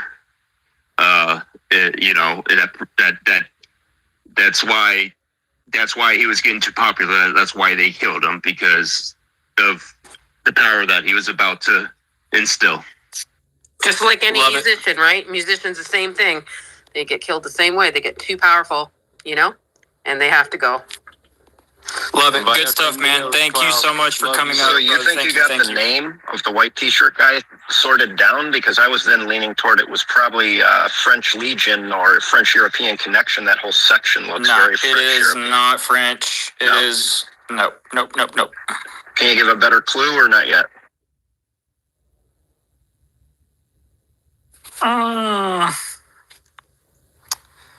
We'll talk on that. Who just requested Camelot? Where are you at, bro? Are you I want to hear about this grandma. Can you chat? He said he was He said he just got in from work. Just getting home, so hopefully he'll get in soon, bro. Okay. Anybody else want to jump up? That's probably the most important thing going for us right now. If we could get that video footage from UVU, which, I mean, by this point, there he is. Let's hear it, Camelot. What's up? What's going on? Can you hear me? Oh, my audio's alright. Yeah, we got you, bro. Take us through your latest defeat. It's everything. It's fucking right. Tell everybody what you've been working on first, Camelot. I haven't really been working on anything specific. It's, I've just been waiting for leads to come to me and see what I can do with them. I'm a man of faith, so I believe that things will come your way when they're meant to. I don't even know what the grandma requests are even doing anymore, because they're just denying everything. They're hiding something, because even when you look at when they deny them, they're not even giving real, like one of them was the courtyard was not specific enough, but then they literally reference courtyard in their request for it. But at some point, Camelot, don't we you rebut or you answer or fix every single one of their issues, or do they just continue, or do they just keep moving the goalpost? Yeah, like the two that they just denied to, actually it was a couple days ago, but I've been sick, so I didn't get to post them. But those two were already appeals, and I already narrowed them down, and then they're still, they're finding legal loopholes to keep prolonging it. I mean, like this last one, they gave them a couple more examples of, what they considered broad oversight. So I'll just keep appealing them and keep refining them. And what if we change? What if we go like with an email that's like josephsmith@gmail.com? Maybe that shit would work. Like if we go like Super Mormon Gmail. Henry Winkler. Dude, that might be the angle, like where they think that we're LDS and they might approve our grandma request then. That's how they roll, dude. About the ongoing investigation, or has that even been mentioned in their? Yeah, they've said that they've denied a few things for it being ongoing investigations. Oh, okay. But I don't. They're not investigating anything. The investigation's done. So I don't understand how they're still. That's another example of, I need a Utah lawyer who actually knows their laws, because. Can we sue them? Yeah. Yeah, it does open some doors for being able to sue them, but again, it's one of those things that they're just gonna tie it up in courts, and it's gonna end up costing more money than we're gonna get anything out of it realistically. You know what I mean? Unless it's something big that they fuck up. Hey, somewhere Camelot, down. Just like protest at the courthouse or something. Can we protest at the courthouse? We're sending you, Allie. Get ready. You need to pack your bags. Hey, Camelot, this is Kelly. I've talked to Sam a little bit about, enlisting the help of the Society of Professional Journalists, the SPJ chapter. Have you talked to them at all? Nope. No, I haven't even heard of them. Okay. Yeah, I think that could potentially be an option. I'm a former journalist. I know that we as new media and general folks kind of have a different, I don't know, we're sort of on different sides of the fence, but if, Well, it's their fault that we're even in existence to begin with. That they would have done their fucking jobs to begin with. We wouldn't be here. Exactly. So we may as well tap them to get off their ass and do something. Hey, Camelot, what about the FOIA for the Candace episode yesterday? It's good to go and it's rocking through its process. Oh yeah, it's already sent. They didn't send me a reply yet. I don't think. That one I had to send I believe it went right to the Pentagon. I'll be shocked. But, I will be floored if that works. I gotta double check the, it was a Virginia, address that it was attached to. So I believe it was the Pentagon. But like the UVU portals it's tied right into their computer program. So I get as soon as I send them in, they give me a confirmation. But this one, I didn't get a confirmation from. So how many are out there pending right now in La La Land? I sent one actually to USU, about the event that was right after the UVU event. They ended up getting back to me, but they never. They confirmed that they got it, but they never got back to me with it. So I have to follow up on that as well. I think I still have 2 pending and 2 appeals pending, so 4 total. Oh, wow. Well, thank you so much. Plus the one I sent yesterday to the Pentagon. Whatever it is, Pentagon. All right. Well, everyone, follow everyone that's talking, but for sure follow Camelot Jack because he's doing some great work on all of these. I mean, he's basically the only one doing it, and we just basically say, "Hey, Camelot Jack, we do this," and he does it, and he's doing God's work for us. So thanks, man, for everything you're doing. No problem. Anything else that you feel worthy that we need to talk about tonight?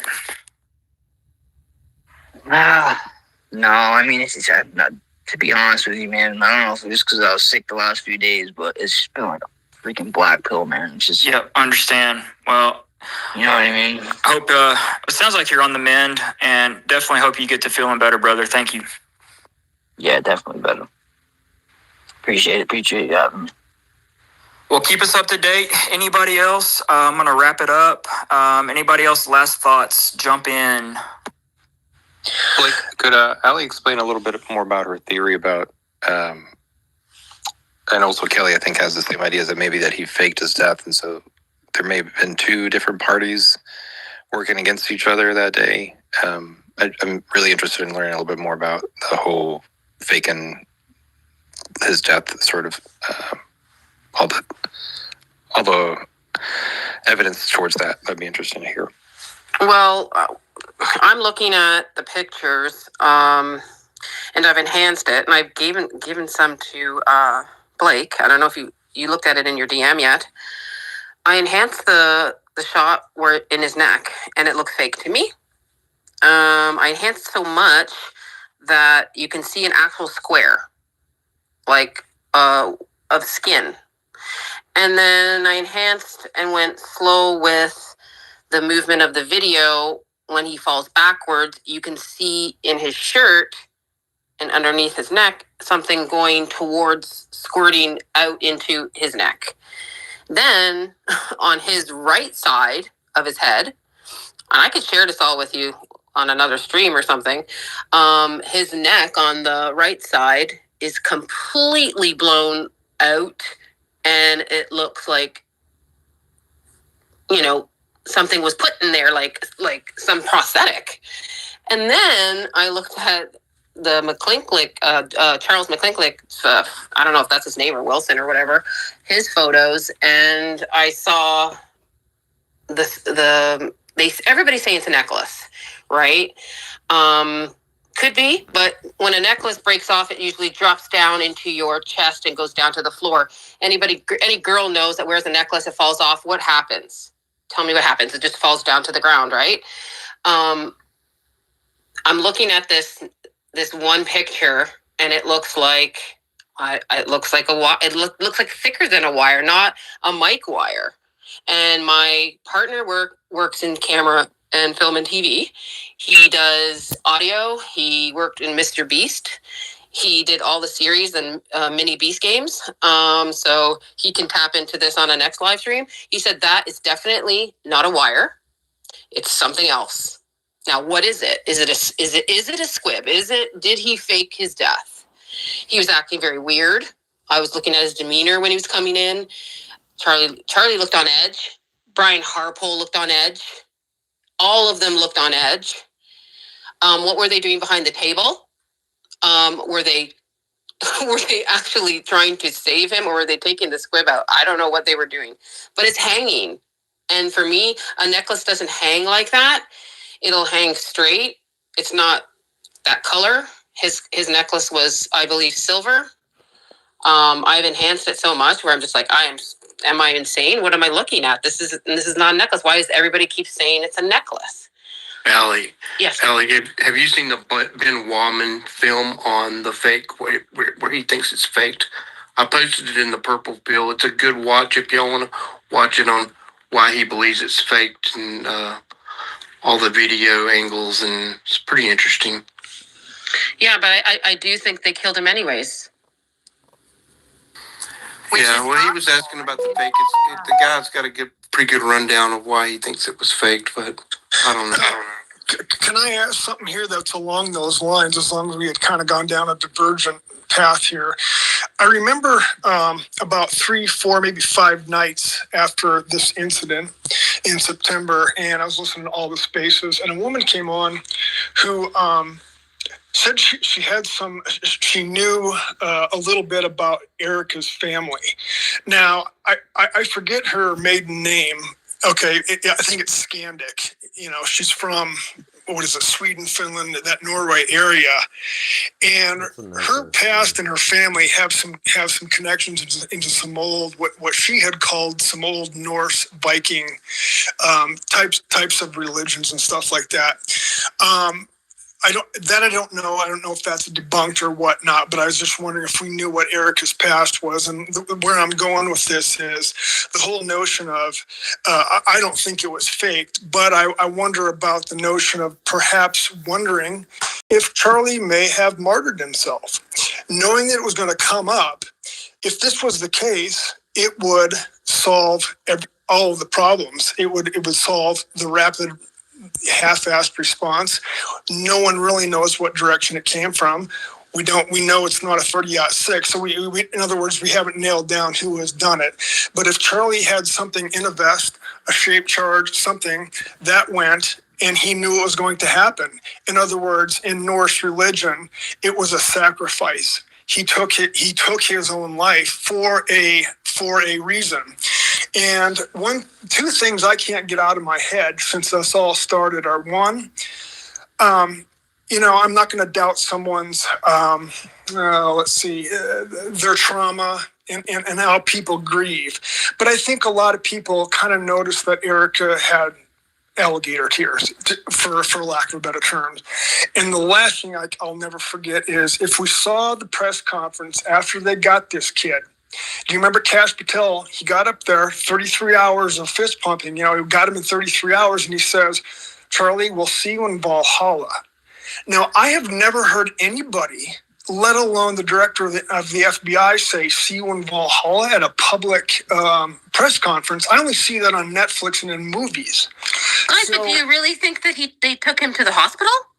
It doesn't matter. He's gone. His body's gone. It was the most unprofessional comment to make of all time, right? The point is that Charlie martyred himself. He allowed it to happen, and it would solve basically everything. And I've been along with Blake that it was kind of in the vest. It explains the garage door opener on the guy's cap at 11 o'clock. A lot of things, but. It's a wacko idea, but I just want to know if anyone knows Erica's past and if there is any sort of a connection to this Norse. I can look into that. I'm half Finnish. My mom's from Finland. Yeah, actually look into that. And I wouldn't call it a wacko idea. Look, we are all throwing different theories out, so don't short yourself right now at all. I am curious though. I mean, can you tell us at all anything more about how that relates to the Norse culture? I don't. This woman was on for 2 nights in a row, and she's gone dark since. And I don't know. No one. I mean, the ideas were wild and crazy. If you think about, it was just a dust cloud. Like every incident is. And haven't heard from. But I think she had known about Erica and some. Okay. The whole Romania thing, whatnot, but. I just think it's crazy. The director of the FBI says, "See you in Valhalla." Uh-huh. I mean, what the F? Yeah. That's just really strange. Disrespectful. Well, it's like that just goes to show that they were at war with each other. That's what you say to somebody when they die in battle. I will see you in Valhalla. Yeah, so. But it's also it's also like a victory, brother. We'll see you in Valhalla. So it was like we knew it was going to happen. Right. You did. You mean you're like Jesus Christ. You died for us. Thank you, and we'll see you in Valhalla. So I just want to toss that theory out. I don't want that to go too far if it is too wacko. But there's just two things I can't get out of my mind. It's just the lack of. I think we all see it in Erica's demeanor. It's just kind of strange. And I just don't think the director of the FBI would say see you in Valhalla, but that's just me. But Blake, I appreciate the time. Thank you. And I think it's also worth just noting, I mean, what are the chances, right, that this is the director of the FBI as something of this magnitude happens? Yeah, if anyone can go back and see that little press conference there with the governor of Utah and go through that, and I'm pretty sure I heard it.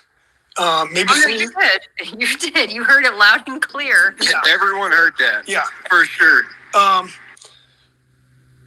Yeah. So it's just the connection with Erica's Nordic past and her family, maybe a generation or two, if there's any, But and the fact that he has then after that acknowledged that he was going to take a look at all of the conspiracy theories that were circulating the internet, and then a few days later then acted like all of the conspiracy theories were absolutely crazy.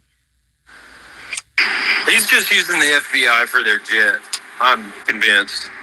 But, the guy who was standing at what would be Charlie's 4 o'clock, who we just said he didn't even dial his phone. He just saw it happen and then turned around and walked. It was almost like, yeah, he knew it was going to happen. It was like everyone was in on the fact that Charlie was going to sacrifice himself. He turns around and says, Erica, it's done. Like that. You know what I mean? Everyone knew. That's the thing. Everyone knew.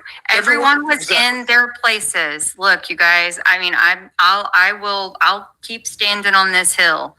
Everyone. This was theatric. This was more choreography than the New York City Ballet. Okay, everyone was in their places. Yep. It's. Yeah. Okay. Thank you, guys. Guys, have you seen anything about or heard anything about Rick Cutler, or seen the video about Rick Cutler and standing in front of him? There's actually a video from behind him. You can actually see a little bullet coming out. You guys seen that? Yeah. What do you think about that? I mean, there's shit flying through the air in every direction that day, and especially right at the time of the alleged shot. I mean, I think he did it. This was literally. You think Rick Cutler did it? I think he did it. This was 1 second. Right. This was 1 second.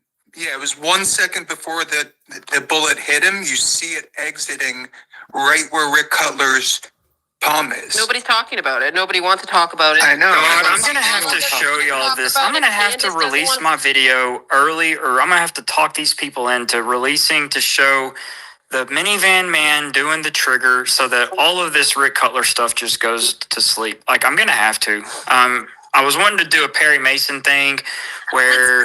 Let's quit being Candace, and, I'm going to push y'all. Y'all are going to push me. Look, it gets buried. My shit gets buried. I get it. I get the van thing. Sitting on our best stuff and just come on with it. I'm going to push you. But here's the thing. When I put out something super juicy, it might get 100,000, and then it just goes away, and I get attacked by 1,000 little Turning Point bots and people that just it just gets completely dogpiled. So that's the only reason why I'm waiting to do a Perry Mason thing, to where it's so juicy during the trial that it's literally it would be an episode of Perry Mason. Yeah. You see Rick Cutler smiling too. He does fake scenarios as well, right? Would you stand behind? Okay, Allie. Yeah. Would you let Slick Rick shoot a palm pistol with you standing right in the path? Why is he there anyways? He lives in Guatemala. Slick Rick? Yeah, why is he there anyways? He lives in Guatemala. Well, answer the question first. Would you let Slick Rick shoot a palm pistol and pretend you're Dan Flood? Well, how would Charlie know? Yeah. No. Yeah, if you're Dan Flood, would you if you're like Dan Flood in the line of He's fire? in the right angle, Blake. He is in perfect angle. Have you seen Rick Cutler's angle? Exact angle of where he got shot in the neck. Yeah. Right, but if you're Dan Flood, but you're Dan Flood, are you gonna trust Slick Rick to shoot? On it. I will save my one thing. This is my one thing that I have, but I will save it for offline. But I would let him shoot me with the one thing that I have. That's my whole one too. Guys, I will say one thing. There's also one reason picture. why. There's one reason why, and I will tell you offline. Like, what is he doing there, anyways? What is Rick Cutler doing? I hear people saying, it can't be him. He's got the overdose kit. He's there for people that might have OD'd on fentanyl. He was clicking something in his shirt. What? That's one thing I've not figured out. I have a video of it. I don't know what that is. What's the thing? He looks like he's wearing brass knuckles. I actually no. I actually did a zoom in and I did my photography thing, and he has something there. What's he? But no, what is around his hand? Palm pistol, buddy. Yeah. No, it's not a palm pistol. It looks like brass knuckles. Before y'all pay anyone else for video, how about can somebody just buy a damn palm pistol and shoot one? I want Allie to do it. I'll buy one. Like, I want to see Allie shoot a palm pistol. I've seen some video footage of. I feel like we could put. Yeah, I seen somebody has good footage. Rick Cutler was trained overseas like for a few years ago in special weapons in Guatemala or something. So he definitely had the capability. He's also a sniper, and he worked in in Texas in the police department. Yeah, 25 years, over a decade. Yeah, for nearly 2 decades. Yeah, and he when he jumped over and started checking Charlie's body, quote unquote, saving him, he actually smiles. You can see him smirk. Yeah. When he sees that Charlie's dead. He's smirking because he got a good shot. He did it. He got the best shot ever. Exactly. But hey, I'm willing to see it in other avenues. I'm still open to see. Why was it's so hard. I just cannot. I can't see Dan Flood just chilling there like. I hope. What do you mean? I hope old Slick Rick's got it today. I mean, what do you mean? Dan's in on it. You think Dan is innocent? No, but Ellie, he could have gotten shot. Like, what do you not understand? Like, he's in the line of fire. You could argue that point that Dan had no idea. Oh, no. No, he knew. No, you're not going to do this when Dan is over there telling us to steal home. No, he knew. I don't know. I think he's just good. I think Rick Cutler has never been at one event. I've watched every single debate Charlie ever has done. Rick Cutler has never been there. Ever. So I don't know what Brian Harpole's saying about brotherhood and we all have the same tattoo. Fuck that. He's not even on Schaefer Group. What the heck is going on here, Blake? Why is he there? It's a great question. And if we had some journalists that had some balls on them that would ask that question, it would get answered. Well, but that's a good question. Okay. I'll go track somebody down. I'll go chase somebody down. Do it, Kelly. Allie, Kelly, just go right up the interstate. Somebody go give me a camera. I just can't go by myself. We're all Texans. Just go knock on the door. I know, but I can't go by myself. I mean, why? They might take me out. Oh my God. Me and Reese will go. I'll go. I don't give a shit. Okay. I'm with you. Let's go. Why was Phil Lyman smiling when they interviewed? I hate Phil Lyman. Oh my God, not Phil Lyman again. Well, why did he smile? I can't find the year he was born. Ooh, that was creepy. When was he born? You can't find the year he was born. No, actually, Allie, that's it's so funny because I actually I am an investigator. Thank you, Kelly. No, I did. Is anything in Utah on the up and up? Like, just a serious question. Like, is anything on the up and up? I had to stop. The Mormon community. Because I had spent like 15 minutes searching for Phil's date of birth, and I was like, "All right, I got to just move on," because I was trying to figure out No, I was trying to figure out if he was a boomer or not. Nope. And then I'm like, okay. People were trying to say that he was in Romania with Erica. I'm like, that is not him in the picture. There's a No, that's not him. But I still wanted to know what his year of birth, like when he was born. And he can't find it, guys. He just can't find it. And for him to be, wasn't he governor? Doesn't that stuff need to be released? He was never born. He just arrived on Earth. No, he made a run, but Can you not pull up when you file your paperwork to run for office? you can, I believe, but yeah, it on his Wikipedia page, it does not actually say his year of birth. Which Just so we're clear, the person that has the cartoon with the magnifying glass over their eye cannot find something? That's the one. Nope, I can't find that one. Holy shit. Yeah. Don't worry, we'll get to the bottom of But it by tonight. I have to say, assignment. I have to say, I haven't spent time on it, but if I do, I only spent 10 minutes on it. So if I'm gonna, you got a brand to protect there, Allie. You gotta protect that brand. yeah, I'll spend more time on it, then I'll find them. But I don't like them. I don't want to talk about them. She went. Hey, Blake, I wanted to say something. I'm sorry, Allie. Were you done? Sorry about that. Yeah, I'm done. You sure? Okay. Blake, I just wanted to say real quick, and I'm not sure if you've seen it based on what you were saying, but Tom Pistol Guy, I think it's in the video that we were talking about in that one space where he does the countdown, there is a video that's a close-up, and he turns to his right, so his shoulder turns with him, obviously, and you blatantly see an object under his sleeve.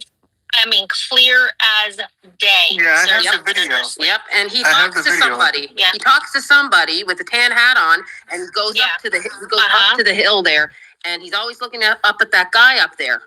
And then it's like he's getting ready. He's getting ready for this moment. Yeah, there's definitely, that's the one thing. I have a project, or I have a few projects on my Mac Studio that are in the video production part of it, and I'm trying to get all of that synced up because that is a really compelling angle, or just where you got multiple looks of Cutler, because he is doing stuff. And why isn't anybody talking about it? Nobody's talking about it. I mean, Look, for you, I will.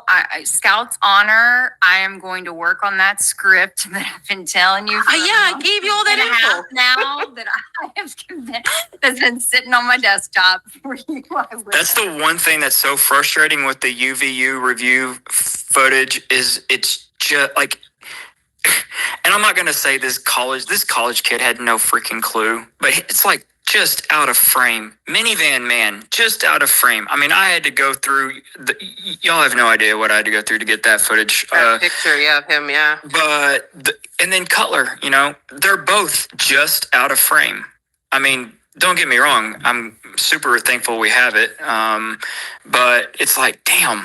Like, Cutler is just out of the frame. If he would have been in the frame, it would be wonderful, but he's not. So then we have to do all this piecemealing together where I've literally got like 32 different files, and you're trying to like match up and use thank goodness I have an uninterrupted audio, right? Because that's what I'm using to sync up everything else, is to match up the words on different segments of different videos and match it up so it all pieces together. It's literally like a jigsaw puzzle with video. The guy in the van probably triggered the squib thing, and then to fake his death, and then Rick Cutler killed him.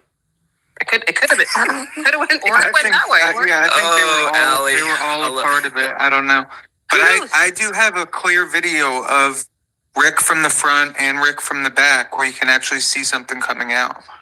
Is this something that's been widely tossed around, or something that I haven't? I only saw it in one on Val Venus's account. That's the only place I've ever seen it. We'll share that. Yeah, how do I share it? Man, throw it in the pill. Which is the or DM Blake or whatever. Okay. No, throw it in the pill for everyone. Let's crowdsource this shit. So what I just do? Share? Yeah, down. Just throw it up top. Hit that blue message deal at the bottom right. Okay. Hey, Kelly. That's what. Kelly, I wanted to go down the rabbit hole with you for a second. I do believe he died. However, did you see the post that one of the big donors, former big donors now, that she commented a couple of days ago, and then the husband commented after the sit down over the weekend and what his post said? I don't know if I don't know her name because I didn't even know who she was, but I did save it. But she says in there that he wasn't properly buried. She's like, he hasn't even been properly buried yet. That she says it, and it's a huge donor. So I thought, as you were talking, and then the husband commented, I think Monday, he explained why they didn't go, and basically what he was saying is they don't feel right, and that they think TP is pretty much, involved in some stuff. Paraphrasing there. However, I couldn't help but think, my gosh, could you imagine if he really wasn't gone and that they're holding the body, and that's why people are saying, oh, he wasn't properly buried because, well, he's not dead. Yes, exactly. I mean, I've even... And I think... Go ahead. Go ahead. Well, but then on the flip, I think, well, did they purposely go to the furthest hospital to make sure, he bled out, he couldn't live, or were they doing something else? I mean, it is bizarre. I will say that. It's very weird. I even thought... Because there was no blood anywhere. Exactly. Like, how is that possible? How would he be walking with Can I ask just one quick question about, and it might explain the no blood thing. It's a little bit far-fetched, but if you're going to kill someone, instead of relying on just one or two shots, you want to have like maybe even another backup plan. And what about an external defibrillator? And maybe that's what Rick Cutler was detonating. Oh, yeah. Like, if you know anyone that has a pacemaker, when that thing goes off, it's a pretty big kick. Like, and maybe that could explain some of the... Hey guys, Val. So what if it was a defibrillator to stop the heart, and then you wouldn't have blood pumping? And that is a very interesting... so I hadn't thought about that part of it. So that's something really interesting to... And just so, real quick, so if the heart... I mean, this is probably the obvious, right? But if the heart is not pumping, then... you're not going to get that arterial, you're going to get, like, is it just going to be a slow, like, what would happen without a beating heart and an open wound in a very vascular place? I think we have someone in here who might be willing to talk, but I'm going to see if... I work in emergency medicine. Kelly might be referring to somebody else, but I work in emergency medicine. I'm a cardiac arrest instructor. Go for it. It's really huge risk to try to stop somebody's heart, thinking that you're definitely going to get them back. So I just don't see how that would be possible. But I'm open to... I'm saying they stopped his heart to kill him. I mean, you'd have to have somebody put patches on him, right? Like, unless he's... in this scenario, is he volunteering himself to have his heart stopped, or somebody putting patches on him prior to the shot? No, like the battery pack. Like the internal defibrillators are pretty small. You could fit that in a battery pack for a microphone. So hang on, does defibrillators, does it work inversely? Like, if your heart is stopped, it will shock it back, and if your heart is working, it will shock it stopped? Some people try to defibrillate. Yes, it can work that way. So you can defibrillate a heart if somebody's got a funny rhythm, or like an arrhythmia. So like if they're in AFib, you would shock them back or something of that nature. But if you just have a normal sinus rhythm or whatever, and you've got, is it the equivalent of being electrocuted essentially, and the heart stops? I mean, that's why people have pacemakers. It's to either shock them back or to help them get back in rhythm. But it would require the person to volunteer. And like, I don't know who's placing this defibrillator on them. It wouldn't be through a mic. It'd be very difficult, I would think, to... You seem very calm. You're the type of person that if I ever have to go to the ER, I want working on me, because you just seem like you don't get excited on anything, and you're just like mission oriented. So that's pretty cool. I appreciate that.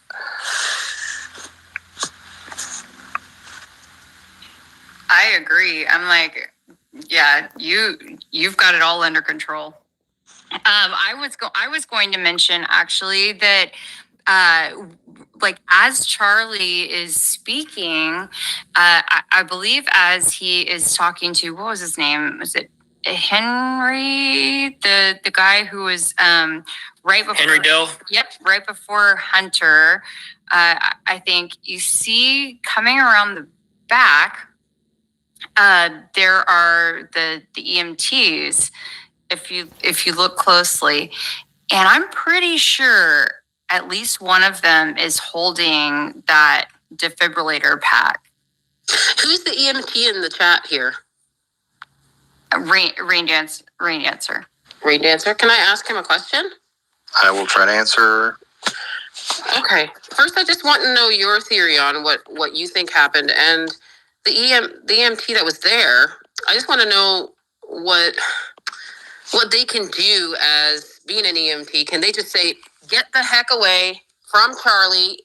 We are taking over"? Can they? And it's plural. There were many EMTs. Do they have the authorization to do that? So what do you think, and what do you think about the EMT? Do they have that authorization to tell Brian Harpole to step back? No, I appreciate the question. As somebody who's worked in public venues, whether it be football games or hockey games and whatnot, it really depends on who's contracted to be there. Usually, like public venues, you have an ambulance. All this talk that I've heard you guys make before about why wasn't there an ambulance? Why wasn't there, county EMTs there? To me, it seemed like the EMTs there were maybe student volunteers or maybe part of like a student EMS group. I can't verify, but there were at least two people there that I saw that had red backs, but they weren't even given a chance to attend them. And right, so I think other people have mentioned the first thing you do is make sure the scene is safe. They were never given a chance to have the scene safe because basically the security group jumped in immediately and rushed them out. They didn't. A lot of other people have put on their videos, like Valhalla and other people who were combat medics. There's no pressure. There was no stop the bleed. At least that we could see visually. Maybe they put a quick clot in his neck and dragged him, but people should have been putting pressure. People should have been trying to stop the bleed, and it didn't seem like that happened. And so the EMTs were never given a chance to do their role. So the question is, why did they not want them to be seen? Because if this was fake, so I'm open to many things, but I think I've told Blake, it seemed really weird to me from the beginning that you had people in position filming people reacting, trying to traumatize the audience or traumatize people who were watching the news. So I'm very much open to this whole thing could be fake, and the trigger man was maybe letting a squib go. Too many actors, too many people at play. So I'm open to it being fake, but I'm also open to that he really was killed. And the question is, what was the mechanism? Was it an explosion, some detonation? There was definitely a lot of shrapnel or pieces that. I think that the Baron did a podcast last night, and he brought up the Charles McClintock photos. If I can shrink this back. Sorry. Excellent for that. It was the hand. I think that this is extremely compelling. That's the word I'm looking for. If you look at Charlie Kirk's hand, when these photos, it appears burnt. I'm going to see if it'll let me freaking zoom in on it.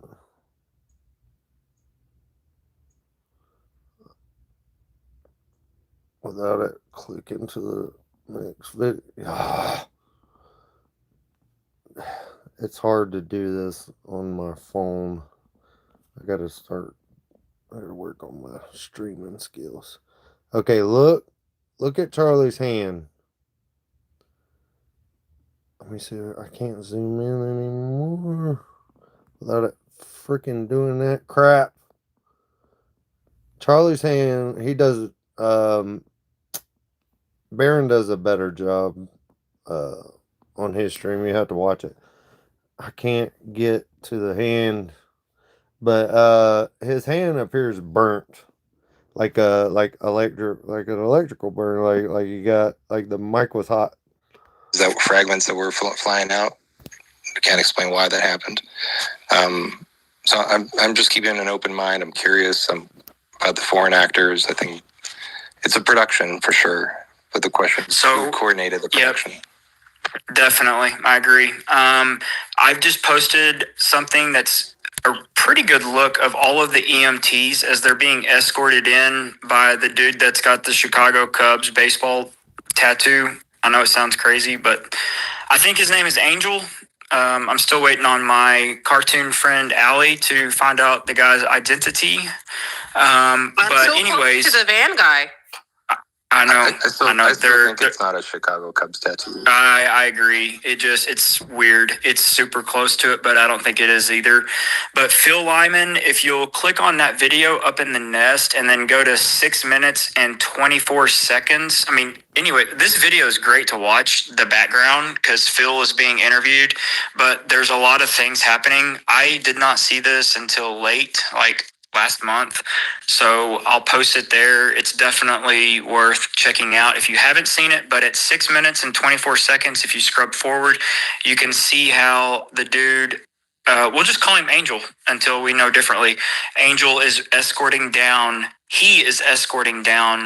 all of the EMTs, which he left 5 minutes before to go get them. So Angel walks by Phil at a minute or so into it, and then at 6 minutes 24, Angel comes back down with all of these EMTs. Pretty interesting, worth checking out. Wait, for everyone? Can I say one thing about Angel?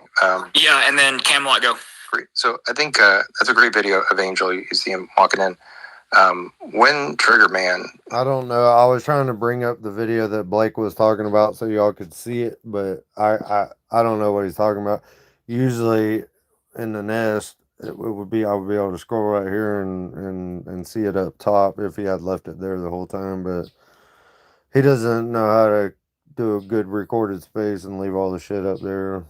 So it is what it is. You've identified as Trigger Man, puts the trigger. He's walking away. It seemed like he knew what was about to happen. Yep. I know in your commentary, because I agree with a lot of everything you've put in, the one thing I disagree with that I want to open up to the group potentially is you suggested that maybe they didn't want Charlie to see Trigger Man. And I guess my question is, Trigger Man is a nobody. Charlie wouldn't be able to recognize him. Charlie wouldn't be able to know who he is. Why would he not want to be seen? So I still think there's something related to the van and why they close the door when Charlie gets there. But if there was this is just me speculating, if there was any sort of indication that Charlie was uneasy about anything surrounding things, like if Charlie had a more credible threat on his life that he just was keeping in, I think definitely him noticing this individual wearing his American Comeback Tour t-shirt, it would throw red flags immediately. Because keep in mind, Angel is known. You can pick Angel out in other tours, right, or other stops at campuses. You can pick out Chrissy. You can pick out Dan. You can pick out Andrew. You can pick out every single person that was there considered a normie, except for that antisocial, disconnected dude wearing the tan and black hat. So in that regard, it would throw flags all over, because here's a dude that Charlie has no clue who he is, and he's standing right by the van. Like, I think Charlie would have flipped shit. I'm trying to find it, guys. I don't know what the hell they're talking about, what video they're talking about. Van, as Charlie walks by. Yeah, and then you've got Frank. See, the biggest indicator, there's a lot, but when Frank turns around to point to the Trigger Man, to go to hide because Charlie's coming back as he's tossing hats out. I was like, oh my God, they don't want. I mean, at first, Angel goes to get him to lower the tailgate or the back of the van as Charlie's walking up, right? So Angel gets him. He's like, hey, get the fuck up! You don't want to look lazy or whatever. I mean, like whatever it is. I think he wants to keep him out of the way so that Charlie doesn't see him. But so Charlie goes, tosses hats. He walks around to the other side, goes in front of the tent, tosses out. Well, Charlie then starts walking back towards that side. And Frank, it is on Frank's mind. He turns around and he is making eye contact and pointing to that kid, telling him, hey, dude, get lost, get hidden, move. He's coming back. It's plain as day. There's no other reason for it. Yeah, I mean, it's plain as day. Do you think that the van, he opens up the van and that boy triggers something? Are you asking me? I'm asking Blake. What do I think the point of the back of the van being opened up and shut? Yeah, is your theory that they open it up and they trigger something from there? I think the van was a distraction, just like the hats, where they're messing with their hats. I think they were wanting to normalize as much as they could. And if the van door is opening, it's making people look at the van door instead of looking at the antisocial kid that's got the tan and black hat. That's just my take on it. I think they were, because look, if you've got nobody doing anything, which is normal, right? Everybody on the other side of the tent in the back, they're all standing. Blake should be doing a dang podcast where he's showing the damn video as he's doing it. I'm trying to do it for you, but I don't know exactly what video he's freaking talking about. It's kind of frustrating. Standing still. They're not going through a Tourette's episode of all this movement and crazy shit like what the people on the left side are doing. So it's not normal. And you can't have just one dude go up and do the trigger by his hat and his earpiece or to his glasses right there. You can't have just one dude doing that because it's too obvious. So you think like it sticks out like there, a sword. Though? Like where do you think the boy, like he triggered what in Charlie though? Where? In his shirt? Undershirt, and I don't know. I don't know. Well, the angles. Angles don't make math science for me. They don't add up. What angles? The angle. Like, are you saying that it blew into his neck, or you think that's a squib? It had to have. The shirt comes up. I think something took off inside of his shirt. Like it exploded. Something took off. That's what made the shirt go oblong, asymmetrical, And look, when the shirt rises up like an arm inside of his shirt, it's literally like an arm is expanding out. When that shirt rests back down, that is the first frame of an injury. It's impossible. So what happened underneath there is what caused it. There's no other way you can explain it. Is there two triggers? Like, is Rick Cutler triggering something? Don't know. I don't know. Something's but what I do know, I know that because yes, but what I like. This is what is in every video. This is what when I talk to Chris Martinson, when I talk to Gary Melton, when I talk to. I'm sorry for showing that. I didn't see nothing completely gory or whatever on there, but I wanted y'all to see what he was talking about.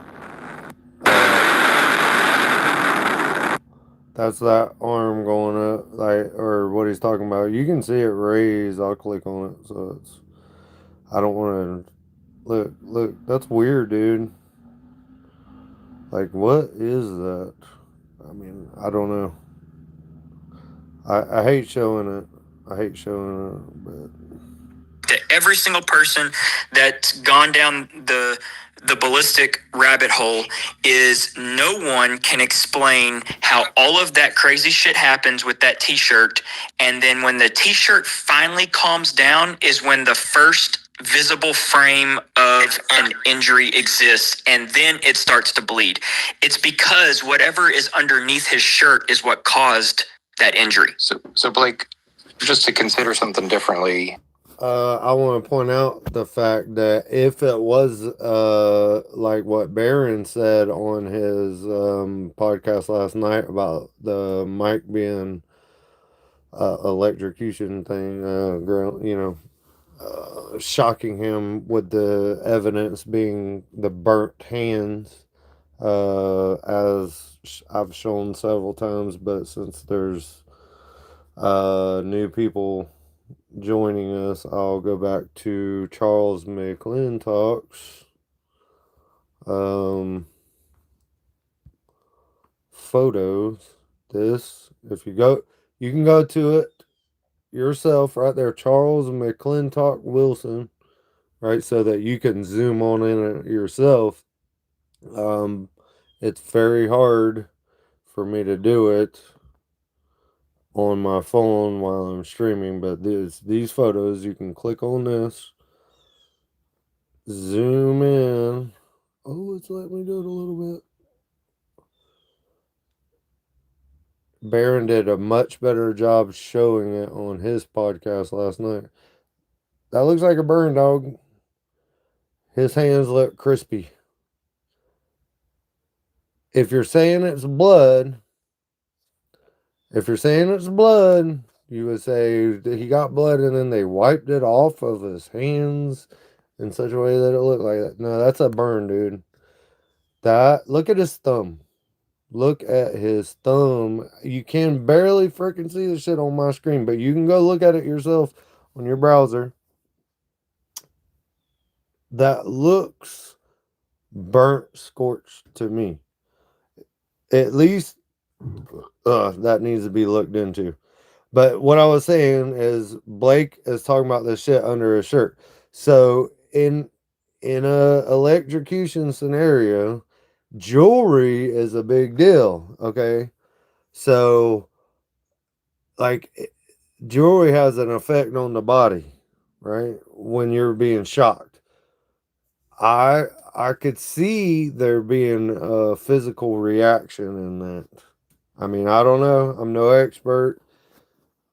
I've heard several people talk about it, and it made sense to me. Because I know some people think something came from the van from behind, but then if you miss, you could hit people in the audience. If I think Rick Cutler. Yeah, it's got to be a sure thing. Right, and so I think maybe you've alluded to this. So the sure thing, what they're not piecing together yet, this was Space Done 1211, so this is before. It doesn't say exactly what time, does it? What time did they start this space? I believe it was before. Yeah, this was, so this, why does it say December 10th? So it was 2 days ago? So this was before Baron Coleman's breakdown. But Baron Coleman used information from Alley Files who's in the space. So I don't know, man. Do this or you've pieced it together. So what if it's something from the tent itself? It's very short distance, high velocity. I need to look up. I know you said, Chris, you said it's a blood quit. I think you meant squib kit used in special effects. I don't know what those look like or how,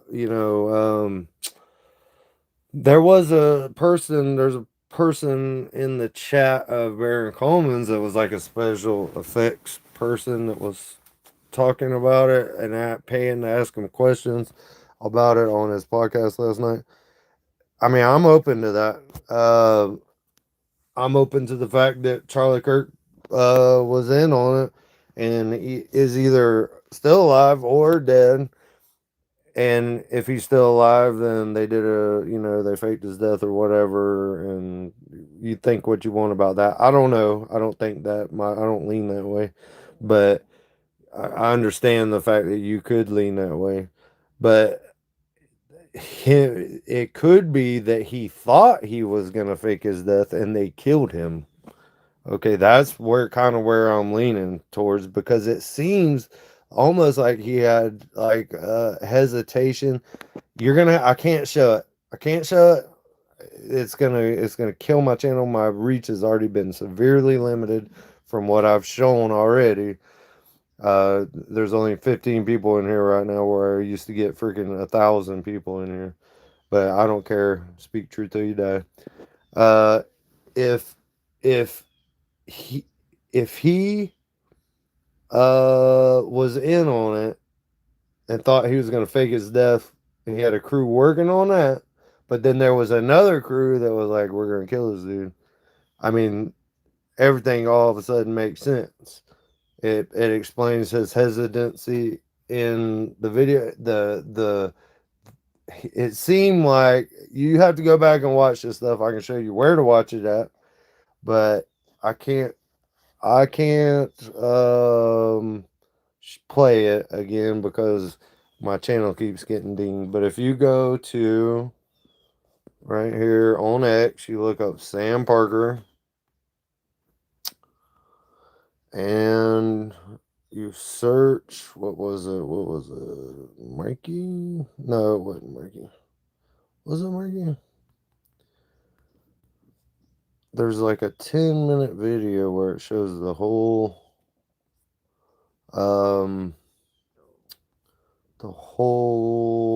thing. It's like a uncut video.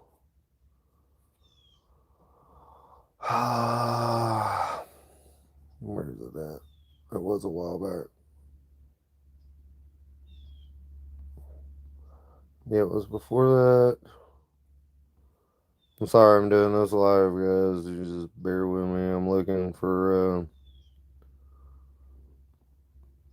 the video. Is it that one? No, it was a little bit before that. It was 10 minutes. You could probably see it from this video, actually. But there's an unbroken, unedited video. Yeah, you can see it from that. But you can watch the whole thing. Maybe it was on Blake's. Maybe it was on Blake's. Yeah, that was so long ago. It's going to be hard to pull up. But you can get the unbroken video with the audio and everything, and be able to look and see. It's very awkward.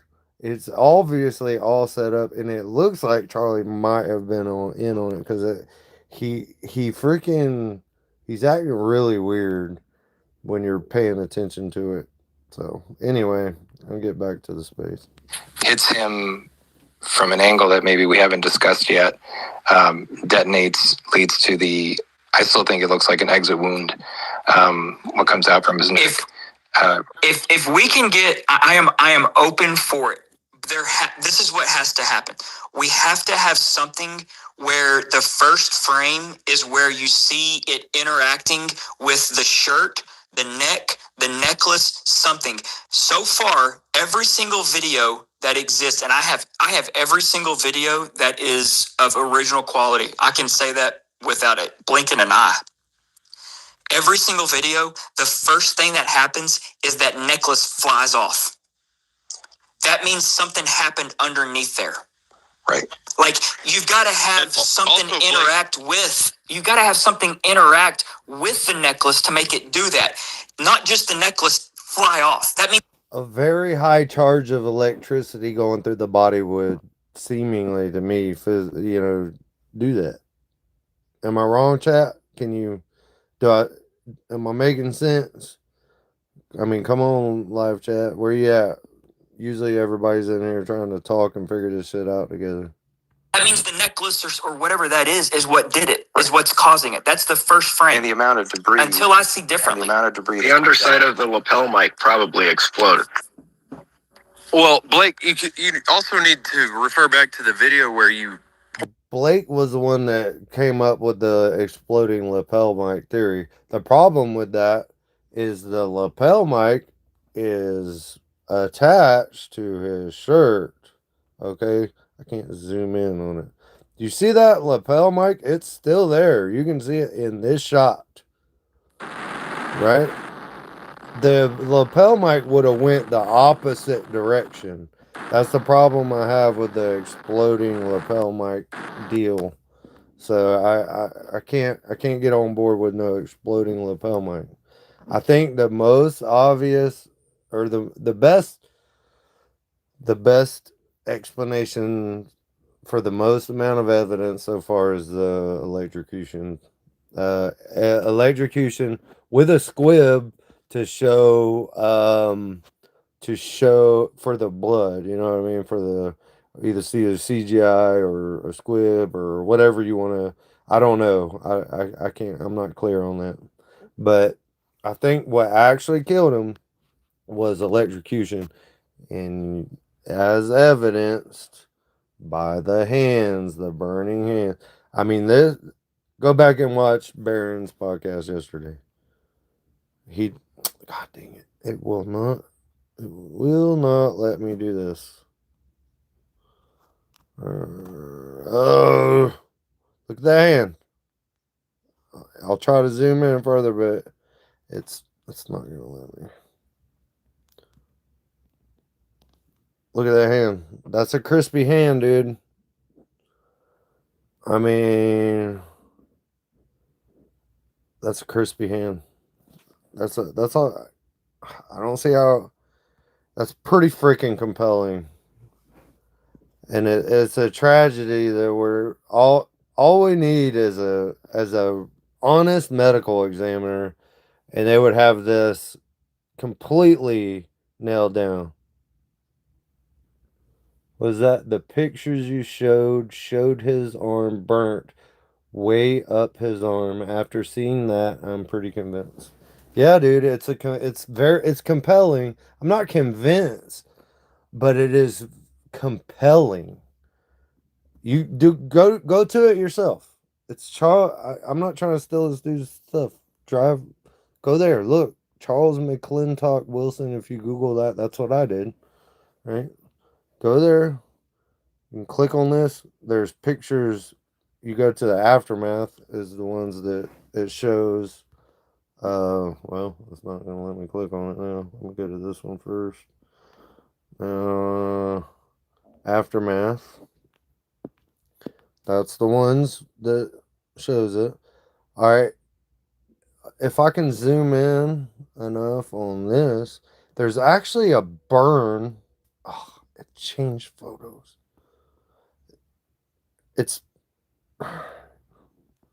There's actually a burn on his armpit. You can't. I need better software. If you look at his armpit area right there underneath the T, there's like a burn mark there. And it looks almost like a red tattoo or blood or a burn or it's I don't know, man. I think it's electrician. This was done. Pointed out the shock wave. What was it? Like a compression wave. Yeah. I'm still. Look up his arm. It's obviously been hit by something. Look up his arm. What do you mean up his arm? Oh yeah. Also, can you see it in the shit? There's like two. Oh yeah, you can kind of see it. There's two. Well, it's underneath the N or something right there. Look on his forearm. You can see it better you just have to go look at Barron's podcast from yesterday. There's about midway in his forearm, there's two marks. You can see one of them right there underneath the U on this shot. But there's letters over it for this. I can't figure out how to get it to show better photos than that. But on Barron's podcast, he did it better. And it looks like taser marks. Like maybe they even tasered him once he was on the ground. I mean, I don't know. It's so wild. There's so much to it that it's hard to piece it together, but everybody's trying. What's funny funny is I've got like two dudes that have been so jonesing over getting original videos so they can quote unquote like run all their metadata tests on it and stuff. It's kind of funny. This is the one video that they've had for a month now, and they've not gotten back to me. I wonder why. It's kind of funny because I'm like, I point out and they're like, "Oh yeah, we see it." I'm like, "All right, you got to promise me that you're gonna like address this and show everyone." And yeah, it's been crickets. It's kind of funny. Well, so, anyways, everybody, in this video, there's clearly a shockwave, like a little sonic boom cloud, basically, blowing right out of the top of the tent, almost, as soon as the impact happens. Like something exploded. Yeah, it has to do with it. Like it's not. It's something that is related to the trigger event. It's not a gun. Guns don't do this. It's something percussive. It's something to do with the charge, and this is the one missing piece that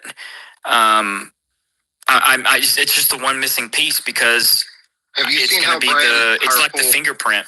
Pumps his right hand underneath his left armpit, and some sort of spark or charge fires from there, plus his backpack potentially connected with a Bluetooth device. Hang on, run through that whole thing again. I kind of spaced out. Underneath Brian Harpool's left armpit is his right hand, which clearly has an object in it. You see three distinct flashes. Well, one distinct flash, then a finger trigger, then a pump, like you would pump a gun. I posted that. It's yesterday, I think, in GoMax episode 1 chat. So you're thinking that Brian had something in his hand? To detonate the underside of the lapel mic. Yes, at the same time as Cutler probably fired airsoft into the chest. You know what is really weird about Brian Harpool? You guys got to watch that video. When he does get shot, he doesn't turn and just run. He walks 1, 2 backwards. He walks backwards like he already knew it was going to happen. He's like, oh, here we go. Like it was just like everyday thing. You got to look at his demeanor. Yeah. That's the point I bring up every time when I'm like, this was so scripted, like they've practiced this, is because think about it, y'all. Think about it. You have a team of dudes, and let's face it, they're not like guarding some like. Well, you said to me, it's not about how really anymore. It's why. I get that. The why is definitely closer to the root of the problem. I don't know if you were in here earlier in the space, how long you've been listening. I mean, this is obviously a battle between good and evil, and we are witnessing, I believe, call me crazy if you want, we're witnessing, demonic activity and rituals and stuff like that. We're able to see it more now, and we call it different things, but I think depending on where you're at, Freedom, I think that's your name, yeah. I don't know where you're at in your walk, but I believe that we are in a battle between good and evil, and we're watching the demons get light shed on them, and they're floundering and running, trying to hide it. That's kind of how it is with me. So ultimately, what you do is you just speak truth till you die, and just like Jesus and all his disciples did. No matter what it costs you, you speak truth. Jesus is the way, the truth, and the life. When you're speaking truth, you are sharing the gospel. But these are all windows that help wake people up, like 9/11's one, JFK's one, there's all kinds of windows into demonic activity that helps wake people up, and this is just one of them that everybody's interested in right now. Just it's not crazy, right? I mean, it might get a little tense and people yelling and hooping and hollering, but they don't have interactions where they're diving on Charlie like ever. mean, that would be something worth looking up. How many times has Charlie Kirk's security team had to actively evade someone or dive on Charlie? I would be willing to venture to guess it's zero, to be honest with you guys. Like, I don't think they ever had anything exciting happen. Could be wrong, but you have to think this was really weird for every single one of them. I don't care how, like, if they run through all these scenarios or this and that, like, it was too perfect. It just was too perfect how everything went down. And it's like, they knew what was happening. Like, it's crystal clear. I mean, to me, it just doesn't pass the sniff test. I don't know. There's just something weird with it. But I'd love to know how many times they had to have like some sort of interaction with people. I'm sure it's very, very few. Every single one is strange. We've looked into. Freedom, you've been around way longer than me, bro. I just woke up recently. Hell, if you look at you can go through, you can tell my evolution from my channel. Go back and look at my videos. Like, I used to be a Zionist. Like, I went through, I got my degree from Liberty University, in Bible studies and psychology. But I'm a philosopher and theologian. That's what I've been. I studied to be a pastor. I never did it because I didn't feel qualified by the what do you call it? The rules, not rules, the standards that the Bible lays out. Uh, I think it's First and Second Timothy, First, Second Peter. There's very clear guidelines that you have to meet to be a pastor, and so I didn't do it. But that doesn't mean I stopped studying and loving the Word and everything. And so I thought when Ian Carroll and Alex Jones did a sit down on talking about Epstein, MK Ultra, all this crap, the whole world was gonna rise up and change. You can go back and listen to that live stream. It was so profound for me that I recorded it live to make sure that the broadcast was getting out on as many channels as it possibly could, because I knew for sure that it was going to be taken down or whatever. And I'm just shocked that we're still allowing Satanist pedophiles to rule over us. Like, what did the forefathers in America do? What did normal people do when politicians got out of line back in the day? There was tar and featherings. There were public hangings and stuff like that. That's why that shit was a thing. I mean, I'm not calling for violence. Don't misrepresent me here. I'm saying, what the fuck are we even doing here? There's literally books written on Epstein, One Nation Under Blackmail, Volume 1 and 2 by Whitney Webb. We have all the evidence. There's evidence for all this shit. And everybody's like, oh, well, yeah, if we get the evidence for Charlie Kirk, or more evidence for 9/11, or more evidence for Epstein, or more evidence for JFK, or whatever. Like, I've only been in this shit a year, bro, and I'm completely convinced. There's lists. There's already lists, dog. If I was I'm an army guy, but I'm just like a pogue or whatever. Like, I'm a nobody. I was a 14 Echo Patriot missile guy.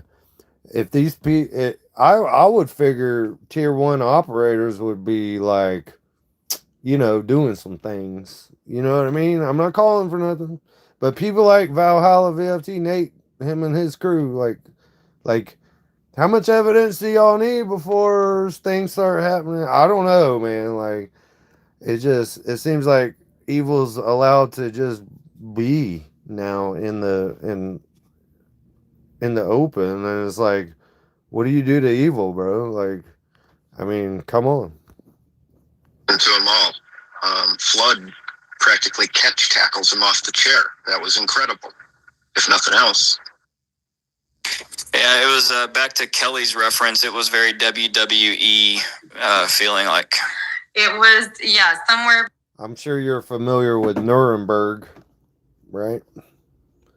Weimar or whatever, Weimar conditions, all this shit. This is coming up.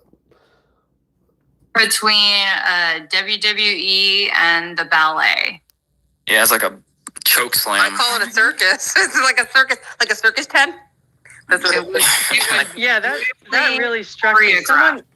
Someone in another space was saying that guy lowered him to the ground, protecting his head, and I'm like, "What are you talking about? He knocked him down." It was bizarre. There was no protection there. He was on an equipment case. His whole head was on an equipment case. Elevated. Yeah. Do you guys know if anyone's followed up on the fact that Brian Harpo was allegedly? What's up, Tulip? If you're just starting from the beginning, it's gonna be a long freaking time before you hear me talk right now. But what up, Tulip? We love our Canadian brothers. I think that I'm a just to be clear, I am a white nationalist. Okay, and I hold those views for a very specific reason, but that I don't come from a position of hate. Okay, I love everybody. I think all nations should work together for the glory of God. But I believe that in the Tower of Babel, He separated us by race and language and all that shit for a reason. Okay, we're not supposed to be intermixing and all that shit. Like, this is a biblical point of view. Sorry, I'm getting a call from my boss. We are supposed to love our people and be with our people. And one of my biggest things, I'll show you real quick. It's ethnicamerican.org. Okay, this is our project to wake Americans up to who they are as a people. And people don't realize that Americans are an ethnic group. Okay. All the receipts are here. All the receipts are here. There's this guy, James Sewell, who has put together the best freaking documents on this crap that I've ever seen, with links in where is it at? Hyperlinks to all like, he comes with receipts. Let's just click on one. Great Ethnic American Displacement Part 4 Education. Okay. He's talking about the 1790 Naturalization Act, which said what an American is, which is a free white person of good moral character that's been here longer than 2 years. Okay. If you go down through this, we're talking receipts galore. Well, is this one? I don't see the hyperlinks on this one. He has hyperlinks to all the he usually has a link, like where he's showing these charts, has a link that you can click on and go to those. Anyway, I'm rambling now, but here we go. Anyway, this is a great educational resource, ethnicamerican.org. If you want to check out and see what an American is. They've subverted our identity from us.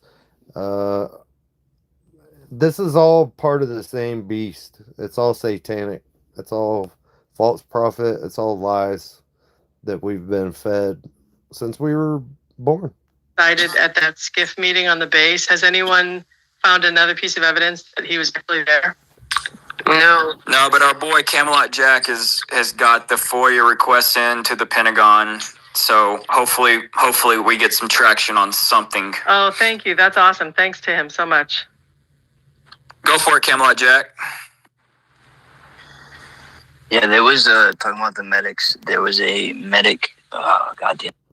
Masculist. I'm trying to say it right. Masculist. I when I look at your name, I think masculine, or whatever. Masculist 76. We're counted as sheep among the wolves. We are known by our fruit as to not repay evil for evil, but to be truthful in the face of evil. Vengeance is mine, saith the Lord. Yeah, I agree. I agree that vengeance is his, but don't discredit all the rest of the Bible, that we are the body of Christ, like he operates through us, right? And like I believe that we are literally, quite literally, the body of Christ on this earth, and he operates through us. So that doesn't mean that vengeance doesn't come through the flesh, right? To the flesh, like that's how it works. Just like spiritually, he acts on you to love, and bless somebody. It's the same thing. So yeah, I agree with you. And who was next? Freedom said, and so the law was made for men as such men. I don't know what that means. And so the law was made for men as such men. I'm not. You're gonna have to give me a reference for that. That doesn't sound familiar. What was his name? Cameron Doherty. That Colin got a hold of. And he originally said that he was waived off by Charlie's security. Colin was supposed to do a interview with him, and he just up and disappeared. That's weird. When was this supposed to happen? I posted a bunch of stuff in the Purple Pill about how we identified him. Gotcha. What's your drop on it? What do you think? I don't know. I mean, he was. I have all his background. He's got trauma training. He's the guy that should have been there doing the fucking work on him. There was an article about a shooter drill going on at UVU in July that has a picture of him carrying out the dummy body. So this is the guy that should have been there giving medical attention, and he originally claims he was waived off and then disappeared. He was waived off. Baron Coleman covered that on. He tried to. You can see video of it. The dude tried to hand over his trauma bag, and it was just. It wasn't waived off. The dude turned his back and completely ignored him. He could have not seen him, honestly. I don't know if it waved off is the right language there, but it looks like we're out of time for this space. It's getting close to 5 o'clock. We're gonna have the heavy hitters coming out and discussing everything. And honestly, I'm a junkie, so I'm gonna be jumping on all their streams and podcasts, and I got to go catch up a little bit before that. I really appreciate everybody that's hanging out in here with me. If you could like it before you head out, subscribe, all that shit. Again, I'm just streaming. I'm trying to get as much information out there. Not trying to, I don't know, get rich or famous or nothing. That sounds awful. Both of those things sounds awful to me. So I really appreciate y'all hanging out, and may truth prevail.